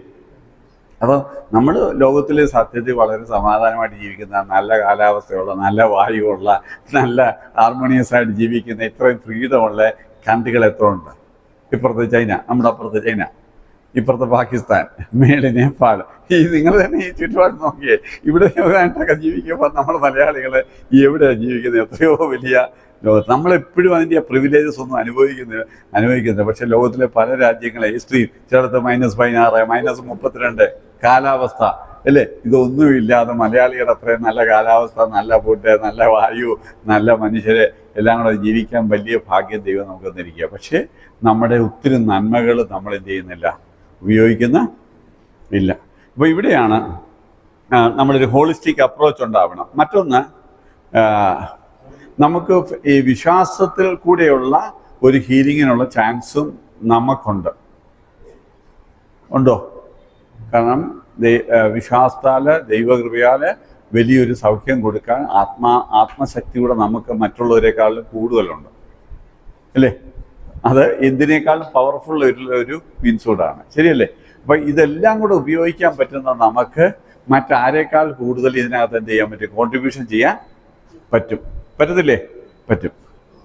മൂന്നാമത്തേത്, നമ്മൾ ഇവിടെ ഏറ്റവും എത്തിക്കലായിട്ട് നമ്മൾ ചെയ്യേണ്ടത്, ഒരാൾ നമ്മളോടൊരു കാര്യം പറയുമ്പോൾ ഏറ്റവും ശ്രദ്ധിക്കേണ്ടത് കോൺഫിഡൻഷ്യാലിറ്റിയാണ്, രഹസ്യം സൂക്ഷിക്കും, അല്ലേ? രഹസ്യം സൂക്ഷിക്കണം. കാരണം ഏറ്റവും കൂടുതൽ ആളുകൾ മനസ്സ് തുറക്കുമ്പോൾ അവർക്ക് ആദ്യം വേണ്ടത് മറ്റാരോടും പറയത്തില്ല. നമ്മളോട് വന്ന് പറയുന്ന കാര്യങ്ങൾ നമ്മളെടുത്ത് പാട്ടാക്കിയാൽ പിന്നെ ലോകത്തെ ആരും നമ്മളോട് വന്ന് ഷെയർ ചെയ്യത്തില്ല. അപ്പോൾ നമുക്ക് ആദ്യം ജീവനുണ്ടെങ്കിൽ നമ്മളോട് ഒരാൾ സ്വകാര്യമായിട്ട് പറയുന്ന കാര്യം മറ്റൊരാളോട് പറയാതിരിക്കാനുള്ള ശക്തി ഉണ്ടെങ്കിലേ നമ്മൾ ഈ ഫീൽഡിൽ ഇറങ്ങാവൂ. ഇല്ലെങ്കിൽ നമ്മൾ പോയി വലിയ പ്രശ്നങ്ങൾ ഉണ്ടാക്കും. ഇപ്പം ഞാൻ മരിക്കുമ്പോൾ എത്രായിരം രഹസ്യങ്ങൾ എന്നോടൊപ്പം ചത്തു പോകുമെന്നറിയാമോ? കാരണം ഒത്തിരിയും രഹസ്യങ്ങൾ, ഇത് ഏതെങ്കിലും ഒക്കെ എത്ര എല്ലാം ഓരോ ഇൻഫർമേഷൻസ്, ഓരോ ബോംബാണ്, പലരുടെ ജീവിതത്തെ ബാധിക്കുന്ന കാര്യമാണ്. ഇത് നമ്മൾ ആരോടും ഒരു കാരണവശാലും പറയത്തില്ല. ആളുകളുടെ ഐഡന്റിറ്റി ഇല്ല, ജനറലായിട്ട് പറയാം, ഒരിക്കലും ഐഡന്റിറ്റി റിവീൽ ചെയ്ത് പറയത്തില്ല. കാരണം അവർ നമ്മളെ വിശ്വസിച്ച് പറയുന്ന ഒരു കാര്യം അത് പറഞ്ഞു പോയെങ്കിൽ എന്ത് പോയി മൊത്തം. അതുകൊണ്ട് നമ്മൾ മറ്റുള്ളവരെ കാര്യത്തിൽ ഇടപെടുമ്പോൾ വളരെ സൂക്ഷ്മത വേണം. അവരെ വ്യക്തിത്വവും സ്വകാര്യതയും അഭിമാനമുള്ള കാര്യങ്ങൾ, ഒരാൾ മനസ്സ് പറഞ്ഞ് നമ്മളോട് പറയുന്ന കാര്യങ്ങൾ മറ്റൊരിടത്ത് പോയി ചർച്ച ചെയ്യുകയോ നമ്മളിൽ കൂടെ അത് ലീക്കാവുകയോ ചെയ്യരുത്. അങ്ങനെ നമുക്കതിന് മനക്കരുത്തില്ലെങ്കിൽ നമ്മൾ എന്ത് ചെയ്യുക, ഫീൽഡിൽ ഒരിക്കലും സഹായിക്കാൻ പോകരുത്. കാരണം വേറൊരാളുടെ രഹസ്യം നമ്മൾ കേൾക്കാൻ പോകരുത്. മറ്റൊന്ന്, അപ്പോൾ ഒന്ന് കോൺഫിഡൻഷ്യല്ല. മറ്റൊന്ന്, നമ്മൾ ഒത്തിരിയും നമ്മുടെ കുടുംബത്തിൽ തന്നെയുള്ള പല പ്രശ്നങ്ങൾ, ഇപ്പം നമ്മുടെ സഭയിൽ തന്നെയുള്ളത് മരിച്ച വീടുകളുണ്ട്. ഇപ്പം മരണവുമായി ബന്ധപ്പെട്ട പ്രശ്നങ്ങളുണ്ട്. ടെർമിനൽ ഒരാൾ ആരോഗ്യത്തോട് നടക്കുന്നത് പെട്രോസ് ക്യാൻസറാണ് അല്ലെങ്കിൽ സീരിയസ് അസുഖമാണ്. ആ കുടുംബത്തിൻ്റെയും ആ ആളുടെയും വൈകാരിക അവസ്ഥ ചെറുതാണോ? ആണോ? അല്ല. അപ്പോൾ ഈ ഗ്രീഫ്, ലോസ്, ടെർമിനലിൽ പെട്ടെന്നുള്ള മരണം, ഇതുപോലുള്ള ഒത്തിരി കാര്യങ്ങൾ ആളുകൾക്ക് ഉണ്ട്, അല്ലേ? ഇപ്പം നമ്മൾ തന്നെ ഒരു വീട്ടിൽ പോയി പ്രായമുള്ളവരെ കാണാൻ പോയി. ഇപ്പോൾ ഒരാൾ ചിലപ്പം ജീവിതത്തിൽ സെറ്റിൽ ചെയ്യാത്ത ഒത്തിരി കാര്യം, നമ്മൾ സാധാരണ മരണത്തെക്കുറിച്ച് നമ്മൾ എത്ര പേര് കംഫർട്ടബിളാണ് മരണത്തെക്കുറിച്ച് സംസാരിക്കാൻ? നമ്മൾ പ്രസംഗമൊക്കെ ചെയ്യും, പക്ഷേ ജീവിതത്തിൽ അവർ മരണം പറയുമ്പോൾ അപ്പത്തിന് അങ്ങനൊന്നും പറ്റത്തില്ല, ചുമ്മാ ഇരിക്കുക, അങ്ങനെ ചിന്തിക്കട്ടാന്ന് പറയുന്നത്. സത്യത്തിൽ ഒരാൾ പ്രായമുള്ള ഒരാൾ മരണത്തെക്കുറിച്ച് പറയുന്ന അയാൾക്ക് എന്തെങ്കിലും അതുമായിട്ട് ബന്ധപ്പെട്ട കാര്യങ്ങൾ പറയാനായിരിക്കും. അപ്പോൾ ആ സബ്ജക്റ്റ് നമ്മൾ തട്ടിക്കളഞ്ഞാൽ എന്ത് ചെയ്യും? അവർക്ക് സെറ്റിൽ ചെയ്യാനുള്ള ഒത്തിരി കാര്യങ്ങൾ സെറ്റിൽ ചെയ്യാതെ, അല്ലേ? പ്രായമുള്ളവർ സെറ്റിൽ ചെയ്യേണ്ട എന്തെല്ലാം കാര്യങ്ങളുണ്ട്. ലീഗലായിട്ടുള്ള കാര്യങ്ങളുണ്ട്, ഫിസിക്കലായിട്ടുള്ള കാര്യങ്ങളുണ്ട്, വസ്തുപരമായ കാര്യങ്ങളുണ്ട്, ലീഗലായിട്ടുള്ള കാര്യങ്ങളുണ്ട്, ബന്ധങ്ങളിലുണ്ട്, ദൈവസന്നിധി നിരപ്പാകേണ്ട കാര്യങ്ങളുണ്ട്. ഇവിടെ വെച്ചല്ലേ അഴിക്കാൻ പറ്റുമോ? അഴിക്കാമതല്ല, ഇവിടെ അഴിക്കത്തില്ലേ? മേളിൽ പോയി കഴിഞ്ഞാൽ അഴിക്കാൻ പറ്റുമോ? അപ്പോൾ അഴിക്കേണ്ട ഭൂമിയെ വെച്ച് അഴിക്കേണ്ട കാര്യങ്ങളുണ്ട്, സെറ്റിൽ ചെയ്യേണ്ട കാര്യങ്ങളുണ്ട്, ബന്ധങ്ങളിൽ സെറ്റിൽ ചെയ്യേണ്ട കാര്യങ്ങളുണ്ട്. അപ്പം മനസ്സിൽ ഒത്തിരി കാര്യങ്ങൾ പലപ്പോഴും അത്തരം സമയത്തൊക്കെ ആളുകളുടെ മനസ്സിൽ വരത്തില്ലേ? അതൊക്കെ ഒന്ന് പറഞ്ഞ് അവർക്കെല്ലാം ഒന്ന് സെറ്റിൽ ചെയ്ത് ഒരാൾ പോകാൻ പറ്റുകയാണെങ്കിൽ എന്തൊരു വലിയ ആശ്വാസം, ശരിയല്ലേ? പക്ഷേ ഇതൊക്കെ നമ്മളൊരു ശുശ്രൂഷയായിട്ട് ചെയ്യാറില്ല. പലരും അൺഫിനിഷ്ഡും അൺസെറ്റിൽഡായിട്ടാണ് ആകുന്നത്. കാരണം അവർ പലപ്പോഴും ഇതിനെക്കുറിച്ചൊക്കെ പറയണമെന്നുണ്ട്, പക്ഷേ പറയാൻ വരുമ്പോൾ ആരും സമ്മതിക്കത്തില്ല, അവരെ ബ്ലോക്ക് ചെയ്തിട്ട്. എന്നാൽ നമ്മൾ കംഫർട്ടബിൾ അല്ല മരണത്തെക്കുറിച്ച് കേൾക്കാൻ. അതുകൊണ്ട് നമ്മൾ ചെയ്യും, മരണത്തെക്കുറിച്ച് ഒരാൾ സംസാരിക്കുമ്പോഴേ ബ്ലോക്ക് ചെയ്യും. പക്ഷേ അവർ മരണത്തെക്കുറിച്ച് റിയാലിറ്റി ആയിട്ട് അവർ സമയം അടുത്തു എന്ന് വരുമ്പോൾ അവർക്ക് പല കാര്യങ്ങൾ സെറ്റിൽ ചെയ്യാൻ വേണ്ടിയായിരിക്കും അവർ പറയുന്നത്. അത് നമ്മൾ ഹെൽപ്പ് ചെയ്യുകയാണെങ്കിൽ ഒത്തിരി പേര് ഒത്തിരി വിധത്തിൽ സ്പിരിച്വലി, മെൻ്റലി, ഫിസിക്കലി, എക്കണോമിക്കലി ഒക്കെ നമുക്ക് സഹായിക്കാൻ പറ്റും, ശരിയല്ലേ?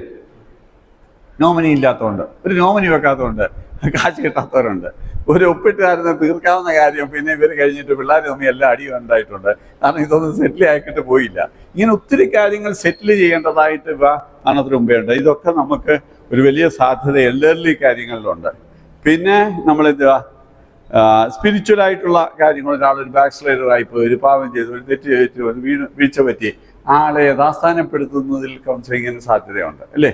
പ്രീമാറ്റ കൗൺസിലിംഗ് സാധ്യതയുണ്ട്. വിവാഹത്തിന് ശേഷമുള്ള പല പ്രശ്നങ്ങളും പല വീടുകളിലും അഡ്ജസ്റ്റ്മെൻ്റ് പ്രോബ്ലവും ഒക്കെ വളരെ കോമണാണ്, അല്ലേ? ഇല്ലോ ഒരാൾ ഒരു വീട്ടിൽ നിന്ന് വരുന്നു, രണ്ട് വീട്ടിലെ ഒരുപോലാന്ന്, വേറൊരു വീട്ടിൽ നിന്ന് ഇങ്ങോട്ട് വരുന്ന ഒരാൾക്ക് ഇവിടെ വന്ന് അഡ്ജസ്റ്റ് ചെയ്യാൻ നേരത്ത് പല അഡ്ജസ്റ്റ്മെൻ്റ് പ്രോബ്ലവും ഉണ്ടാകും.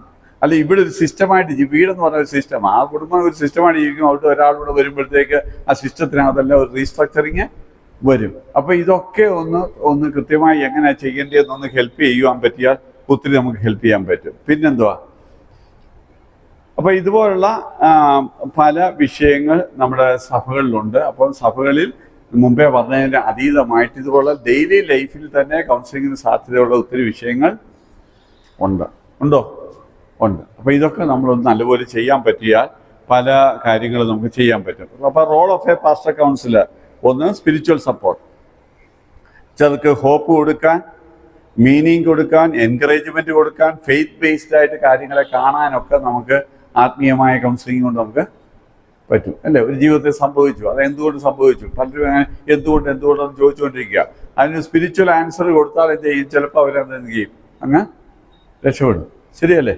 അപ്പോൾ അങ്ങനെ പല കാര്യങ്ങളും നമുക്ക് സ്പിരിച്വലായിട്ട് അവരെ ഫെയ്ത്തിൽ ഉറപ്പിക്കാൻ പറ്റും, അവരെ അതുപോലെ ഹോപ്പ് കൊടുക്കാൻ പറ്റും. ഇങ്ങനെയുള്ള കാര്യം പല സ്ട്രഗിളിൽ കൂടെ പോകുമ്പോൾ ചിലങ്ങ് ഇരുളടഞ്ഞു പോകും. പക്ഷേ അതിന് ഏത് പ്രശ്നത്തിനും അപ്പുറത്ത് ഒരു വെളിച്ചമുണ്ട്, രാത്രിയുണ്ട്, രാവിലെ പകലുണ്ട്, മഴ പോരാത്ത ഒരു മഴയുമില്ല. ഈ തിരിച്ചറിവുകൾ എന്ത് ചെയ്യും, ജീവിത പ്രതിസന്ധികളെ നേരിടാൻ ആൾക്കാരെ സഹായിക്കാം അല്ലേ. നമ്മളെന്തെല്ലാം പ്രതിസന്ധി അതൊന്നും നീണ്ടിരിക്കത്തില്ല, ചില മാസങ്ങളിൽ നമ്മൾ അതിനെ അതിജീവിക്കും. ദൈവത്തോടൊപ്പം അതിനെ അതിജീവിക്കാനുള്ള ബലം കൊടുക്കുക. മറ്റൊന്ന്, help clients explore God in their suffering. ദൈവം രോഗത്തിലും സഫറിങ്ങിലും നമ്മളോടൊപ്പം ഉണ്ടെന്നുള്ള ബോധം അത് നമ്മൾ കൊടുക്കുവാണെങ്കിൽ എന്ത് ചെയ്യും, പലർക്കും അതിനെ ആ രോഗത്തിൽ കൂടെ ഫേസ് ചെയ്യാനുള്ള ശക്തി കൊടുക്കാൻ പറ്റും അല്ലേ. അപ്പോൾ ഇൽനെസ് ഇപ്പോൾ വളരെ കോമണാണ് അല്ലയോ, പെട്ടെന്ന് ഓരോരുത്തർ വലിയ ഇൽനെസ്സിലേക്ക് പോകുന്നത്. മറ്റൊന്ന്, ഇമോഷണൽ പ്രസൻസ്, നമ്മുടെ ഒരു സാന്നിധ്യം അല്ലേ. നമ്മുടെ ചിലർക്ക് ഒരു സാന്നിധ്യം തന്നെ. ഈയിടെ ഒരാൾ മരണത്തിൽ സിങ്ക് ചെയ്തുകൊണ്ടിരിക്കുക.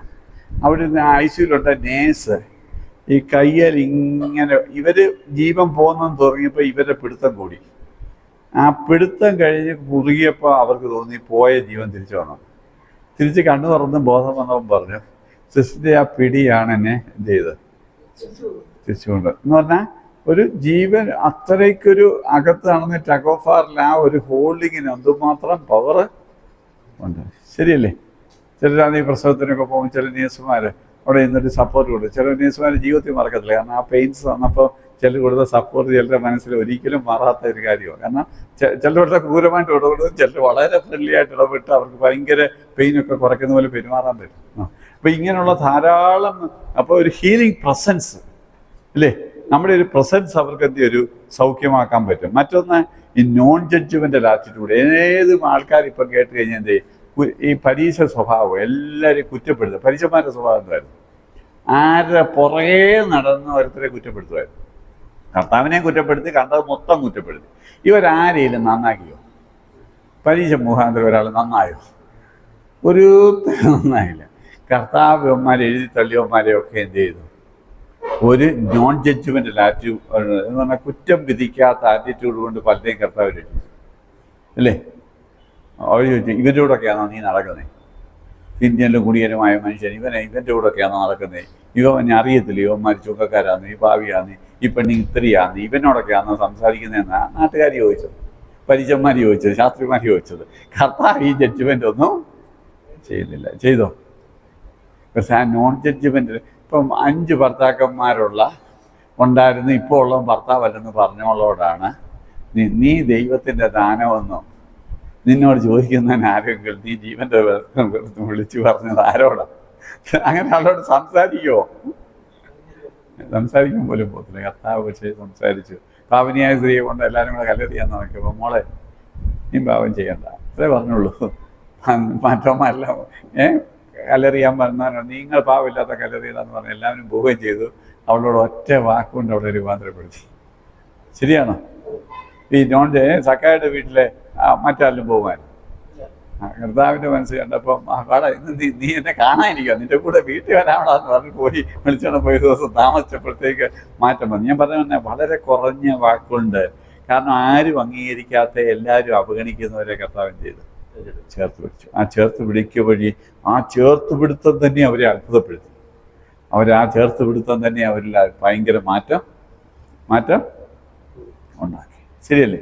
പത്രോസിനെ തന്നെ നീ പള്ളി പറയും വിശാദിൻ്റെ കൂടെ ഉണ്ട് പ്രാർത്ഥിച്ചോളാൻ പറഞ്ഞിട്ട് കിടന്നുറങ്ങിയിട്ട് പിറ്റേ ദിവസം തള്ളി പറഞ്ഞ പാർട്ടിയെ പിറ്റേ ദിവസം എന്തോ ചെയ്തു?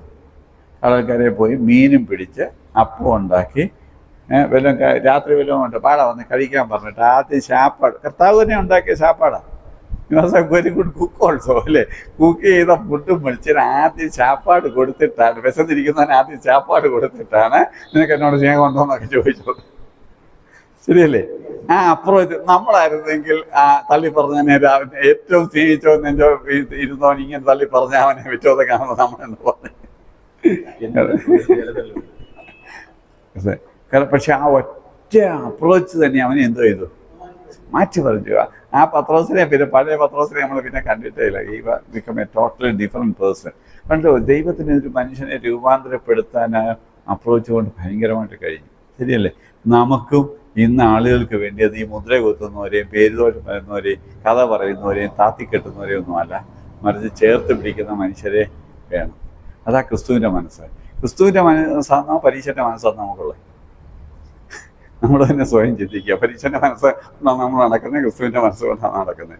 നമ്മൾ നമ്മളെ തന്നെ ചിന്തിക്കുവാണെങ്കിൽ തീർച്ചയായിട്ടും നമുക്കത് മനസ്സിലാക്കാൻ പറ്റും. അതുകൊണ്ട് തീർച്ചയായിട്ടും നമ്മൾ അതുപോലെ തന്നെ നമ്മൾ ഈ പ്രൊഫഷണൽ ഹെൽപ്പ് കൂടെ അതിനെ ബ്രിഡ്ജ് ചെയ്യണം. കാരണം നമുക്ക് ഇപ്പോൾ മുമ്പേ പറഞ്ഞ പോലെ വിറച്ചുകൊണ്ടിരിക്കുന്ന ആൾക്കോളിക്കിനോട് നമുക്ക് അവന് ഉറക്കവുമില്ല, അവനാൻ പിടിച്ചിരിക്കുന്നവനോട് നമുക്ക് ചിലപ്പോൾ ഒന്നും ചെയ്യാൻ പറ്റില്ല. അല്ലെങ്കിൽ മുമ്പേ പറഞ്ഞ അബ്നോർമലായി ചെവി ശബ്ദം കേട്ട് വെള്ളം വെക്കുന്നവനോട് വയലൻ്റ് ആയിരിക്കുന്നവനെ. അപ്പം നമ്മൾ അത്തരം കാര്യങ്ങൾ പ്രൊഫഷണൽ ഹെൽപ്പ് ചെയ്യേണ്ടതാണ് എന്ന് മനസ്സിലാക്കാൻ അതിനെ എന്ത് ചെയ്യണം, വേണ്ട വിധത്തിൽ ഹാൻഡിൽ ചെയ്യേ വേണം. അപ്പം നമുക്ക് ചെയ്യാവുന്ന കാര്യം തിരിച്ചറിയുകയും നമുക്ക് ചെയ്യാൻ വയ്യാത്ത കാര്യം എന്താണെന്ന് തിരിച്ചറിഞ്ഞ് അതിനകത്തൊന്നും കൈവെക്കാതിരിക്കുകയും ചെയ്യണം. ചിലരെന്ത് ചെയ്യും, അത് ഉടനെ മാറ്റാമെന്ന് പറഞ്ഞിട്ട് ഓരോ പരിപാടി കാണിച്ചിട്ട് കുളമാക്കും. അത് ചെയ്യരുത്. നമുക്ക് ചെയ്യാവുന്ന പരിമിതി മനസ്സിലാക്കുക, നമ്മളെ കൊണ്ട് ചെയ്യാൻ വയ്യാത്ത കാര്യങ്ങൾ അതിന് വേണ്ടപ്പെട്ടവർക്ക് റെഫർ ചെയ്യാനുള്ള മനസ്സ് കാണും. പക്ഷെ ആ റെഫറൽ പോലും വലിയ ഹെൽപ്പാണോ അല്ലയോ? ആ തക്ക സമയത്ത് ഒരാൾ സൂയിസൈഡിലായിട്ട് നമുക്കറിയാം, കേരളത്തിൽ 1,00,000 പേരോളം മരിക്കുന്നതാണ് സൂയിസൈഡ്. 10,000 പേര് അറ്റംപ്റ്റ് ചെയ്യുമ്പോൾ 1,00,000 പേരാണ് മരിക്കുന്നത്. 340 ലക്ഷം മനുഷ്യരെ കേരളത്തിലുള്ളൂ. അതിൽ 1,00,000 പേര് ഒരു വർഷം അറ്റംപ്റ്റ് ചെയ്യാന്ന് പറഞ്ഞാൽ ഒരു വാർഡിൽ 3 പേരെങ്കിലും ഒരു വർഷം അറ്റംപ്റ്റ് ചെയ്യുന്നുണ്ട്. 1000 പേരുള്ള ഒരു വാർഡിൽ 3 പേരെങ്കിലും അറ്റംപ്റ്റ് ചെയ്യുന്നുണ്ട്. അപ്പം നമ്മുടെ ചുറ്റുപാടും ഒക്കെ എന്ത് ചെയ്യുന്നു, മരണത്തെക്കുറിച്ച് ചിന്തിച്ചവരല്ല, ശ്രമിച്ചവർ തന്നെ കിടപ്പുണ്ട് അല്ലേ? അപ്പം അങ്ങനെയുള്ള ആളുകളെ നമുക്കൊന്ന് ചിലപ്പോൾ ഒന്ന് മനസ്സ് തുറന്ന് സംസാരിക്കുവാണെങ്കിൽ, അവരൊന്ന് ഡീൽ ചെയ്യുവാണെങ്കിൽ ഒത്തിരി പേര് എന്ത് ചെയ്യാൻ പറ്റും. കാരണം ജീവിതത്തിൽ മുന്നോട്ട് എങ്ങനെ പോകണമെന്ന് ഒരു വഴി കാണാത്ത, ഒരു സ്റ്റെപ്പ് വെക്കാൻ വയ്യാത്തപ്പോഴേ ഇങ്ങനെയൊക്കെ ഒരു എത്തും പിടിക്കുന്നു. സത്യത്തിൽ അവർക്കൊക്കെ പലപ്പോഴും പ്രശ്നങ്ങളൊക്കെ പരിഹരിക്കാവുന്നേ ഉള്ളൂ. പക്ഷെ ആ മാനസികാവസ്ഥയെ അവർ ചിന്തിച്ചിട്ട് ഒരു എത്തും പിടി കിട്ടുന്നില്ല. ആരെങ്കിലും ഒന്ന് മനസ്സോർന്ന് സംസാരിക്കുമ്പോൾ ഇവരൊന്നും അവർക്ക് തന്നെ പിന്നെ ചിരി തോന്നും, ഞാൻ ഇതിനെ ഇതൊക്കെ കാണിച്ചത്. പക്ഷെ ആ എന്ന് പറഞ്ഞാൽ നോർമൽ ഡിപ്രഷനുള്ള ക്ലയൻസിനെ കുറിച്ചല്ല, നോർമൽ ക്ലയൻസ് ജീവിതത്തിൽ ഫേസ് ചെയ്യുമ്പോൾ ഇതിനെക്കുറിച്ചാണ് പറഞ്ഞത്. ഇപ്പം ഇങ്ങനെയുള്ളവരോടൊക്കെയുള്ള നമ്മുടെ അപ്രോച്ച് നമ്മൾ എന്ത് ചെയ്യണം, ഒരു കാര്യമായിട്ട് മാറ്റണം. അവിടെ നോൺ ജഡ്ജ്മെൻ്റൽ ആറ്റിറ്റ്യൂഡും പ്രൊഫഷണൽ ഹെൽപ്പ് വേണ്ടത്. ഒരാൾക്ക് വിഷാദം, അവൻ ഉറക്കമില്ല കുറച്ച് ദിവസമായിട്ട്, അവൻ ഇച്ചിരി സൂയിസൈഡൽ ഐഡിയേഷൻ വന്നുകൊണ്ടിരിക്കുക. അപ്പോഴേ നമുക്ക് മനസ്സിലായി റിസ്ക് ആണ്. അവനെ വിളിച്ചുകൊണ്ട് പോയി ഡോക്ടറെ കണ്ട് മരുന്ന് വെച്ചാൽ നമുക്കൊരു ജീവിതം രക്ഷിക്കാൻ പറ്റില്ലേ? ആ കുടുംബത്തെ രക്ഷിക്കാൻ പറ്റത്തില്ലേ? നമ്മുടെ ഒരു ടൈമിലി ഹെൽപ്പ്, ചിലപ്പോൾ അവർ പൈസ പോലും മുടക്കിക്കോളും. നമ്മളൊരു പ്രോപ്പർ സ്ഥലത്തേക്കൊന്ന് ഗൈഡ് ചെയ്യുന്നത് പോലും വലിയൊരു ഹെൽപ്പാണ്. അപ്പം ഇങ്ങനെ നമുക്ക് ചെയ്യാവുന്ന ഒത്തിരി ഉണ്ടോ ഇല്ലയോ? ഉണ്ടോ? അപ്പോൾ ഈ തിരിച്ചറിവുകൾ വഴി നമുക്ക് ഒത്തിരി മനുഷ്യ ജീവിതത്തിൽ ഇടപെടാൻ പറ്റും. ഈ മനുഷ്യപ്പറ്റും മനുഷ്യരോട് വിചാരമുള്ളവരെല്ലാവർക്കും ആളിനെ കിട്ടാറുണ്ട്. എനിക്ക് ഒരാൾ തന്നെ 100 കണക്കിന് പേരെ ഹെൽപ്പ് ചെയ്ത ആളുകളെ എനിക്കറിയാം. അവർക്ക് ആകെ മറ്റു വലിയ എക്സ്പെർട്ട് ഒന്നുമല്ല. പക്ഷേ ഇത്തരം ഒരു കൺസേൺ ഉണ്ടെന്ന് അറിയുമ്പോൾ എന്തെങ്കിലും പ്രശ്നമുള്ള ഒരു നാട്ടിൽ തന്നെ ഇങ്ങനെ പ്രശ്നം ഉണ്ടെന്ന് പറയാം, അവർ ചിലപ്പം ഞങ്ങളുടെ റബ്ബിലോ എവിടെയോ ഹോസ്പിറ്റലോ ഒക്കെ അവരെ വിളിച്ചുകൊണ്ട് പോകും. പക്ഷെ അതുവഴി 100 കണക്കിന് പേരെ ജീവിതത്തിൽ ഒരിക്കലും മറക്കാത്ത ഇൻഫ്ലുവൻസ് ചെയ്യാൻ ഒരു സിംഗിൾ പേഴ്സണിന് പറ്റിയിട്ടുണ്ട്. കാരണം ആ തുറന്ന മനസ്സും ഒരു ഓപ്പണായിട്ടുള്ള ഒരു മനസ്സും മാത്രം മതി നമുക്ക് ഹെൽപ്പ് ചെയ്യാൻ സാധ്യതയുണ്ട്. അതുകൊണ്ട് നമ്മൾ ഒരിക്കലും ഇതൊരു നിസ്സാര കാര്യമല്ല, ദൈവം ഏൽപ്പിച്ച വലിയൊരു ശുശ്രൂഷയാണ്. നമ്മുടെ ചുറ്റുപാട് നീഡിയായിട്ടുള്ള ഒത്തിരി പേരുണ്ട്. നമ്മുടെ പ്രൊഫഷന് നമുക്ക് ഈ ഹെൽപ്പ് വഴി നമുക്ക് കിട്ടുന്ന അറിവുകളും കാര്യങ്ങളും നമുക്ക് ദൈവകൃപയിൽ ആശ്രയിച്ചുകൊണ്ട് സഹായിക്കാം. എന്നാൽ നമ്മളെ കൊണ്ട് ഒക്കാത്ത കാര്യങ്ങൾ കൈവെക്കരുത്. അത് വേണ്ട വിധത്തിലുള്ള റെഫറൻസോ വേണ്ട ഹെൽപ്പിലേക്ക് നമ്മൾ ഗൈഡ് ചെയ്യുക വഴി തക്ക സമയത്തുള്ള ഒരു ഹെൽപ്പ് അനേകരെ രക്ഷിക്കാൻ നമുക്ക് സഹായിക്കാൻ പറ്റും. ആ നിലയിൽ വരുന്ന ദിവസങ്ങളിൽ നമ്മുടെ സഹായം കിട്ടുവാൻ ദൈവം നമ്മളെ സഹായിക്കട്ടെ. ഞാൻ കൗൺസിലിംഗ് സ്കിൽസിനെ കുറിച്ച് നാളെ പറയാം. പിന്നെ അപ്പോൾ works collaboratively in a bio psycho social spiritual model. എന്ന് പറഞ്ഞാൽ ബയോളജിക്കൽ സിസ്റ്റം വേണ്ടിയെടുത്ത് ബയോളജിക്കൽ ഹെൽപ്പ് വാങ്ങിക്കുക, സൈക്കോളജിക്കൽ ഹെൽപ്പ് വേണ്ടിയെടുത്ത് സൈക്കോളജി, സ്പിരിച്വൽ ഹെൽപ്പ് വേണ്ടിയെടുത്ത് സ്പിരിച്വൽ ഹെൽപ്പ്, മറ്റെന്തെങ്കിലും എക്കണോമിക്കലോ സോഷ്യലായിട്ടുള്ള ഒരു പ്രശ്നം കൊണ്ടാണെങ്കിൽ നമുക്ക് അല്ലാത്ത ഹെൽപ്പ് കൊടുക്കാം.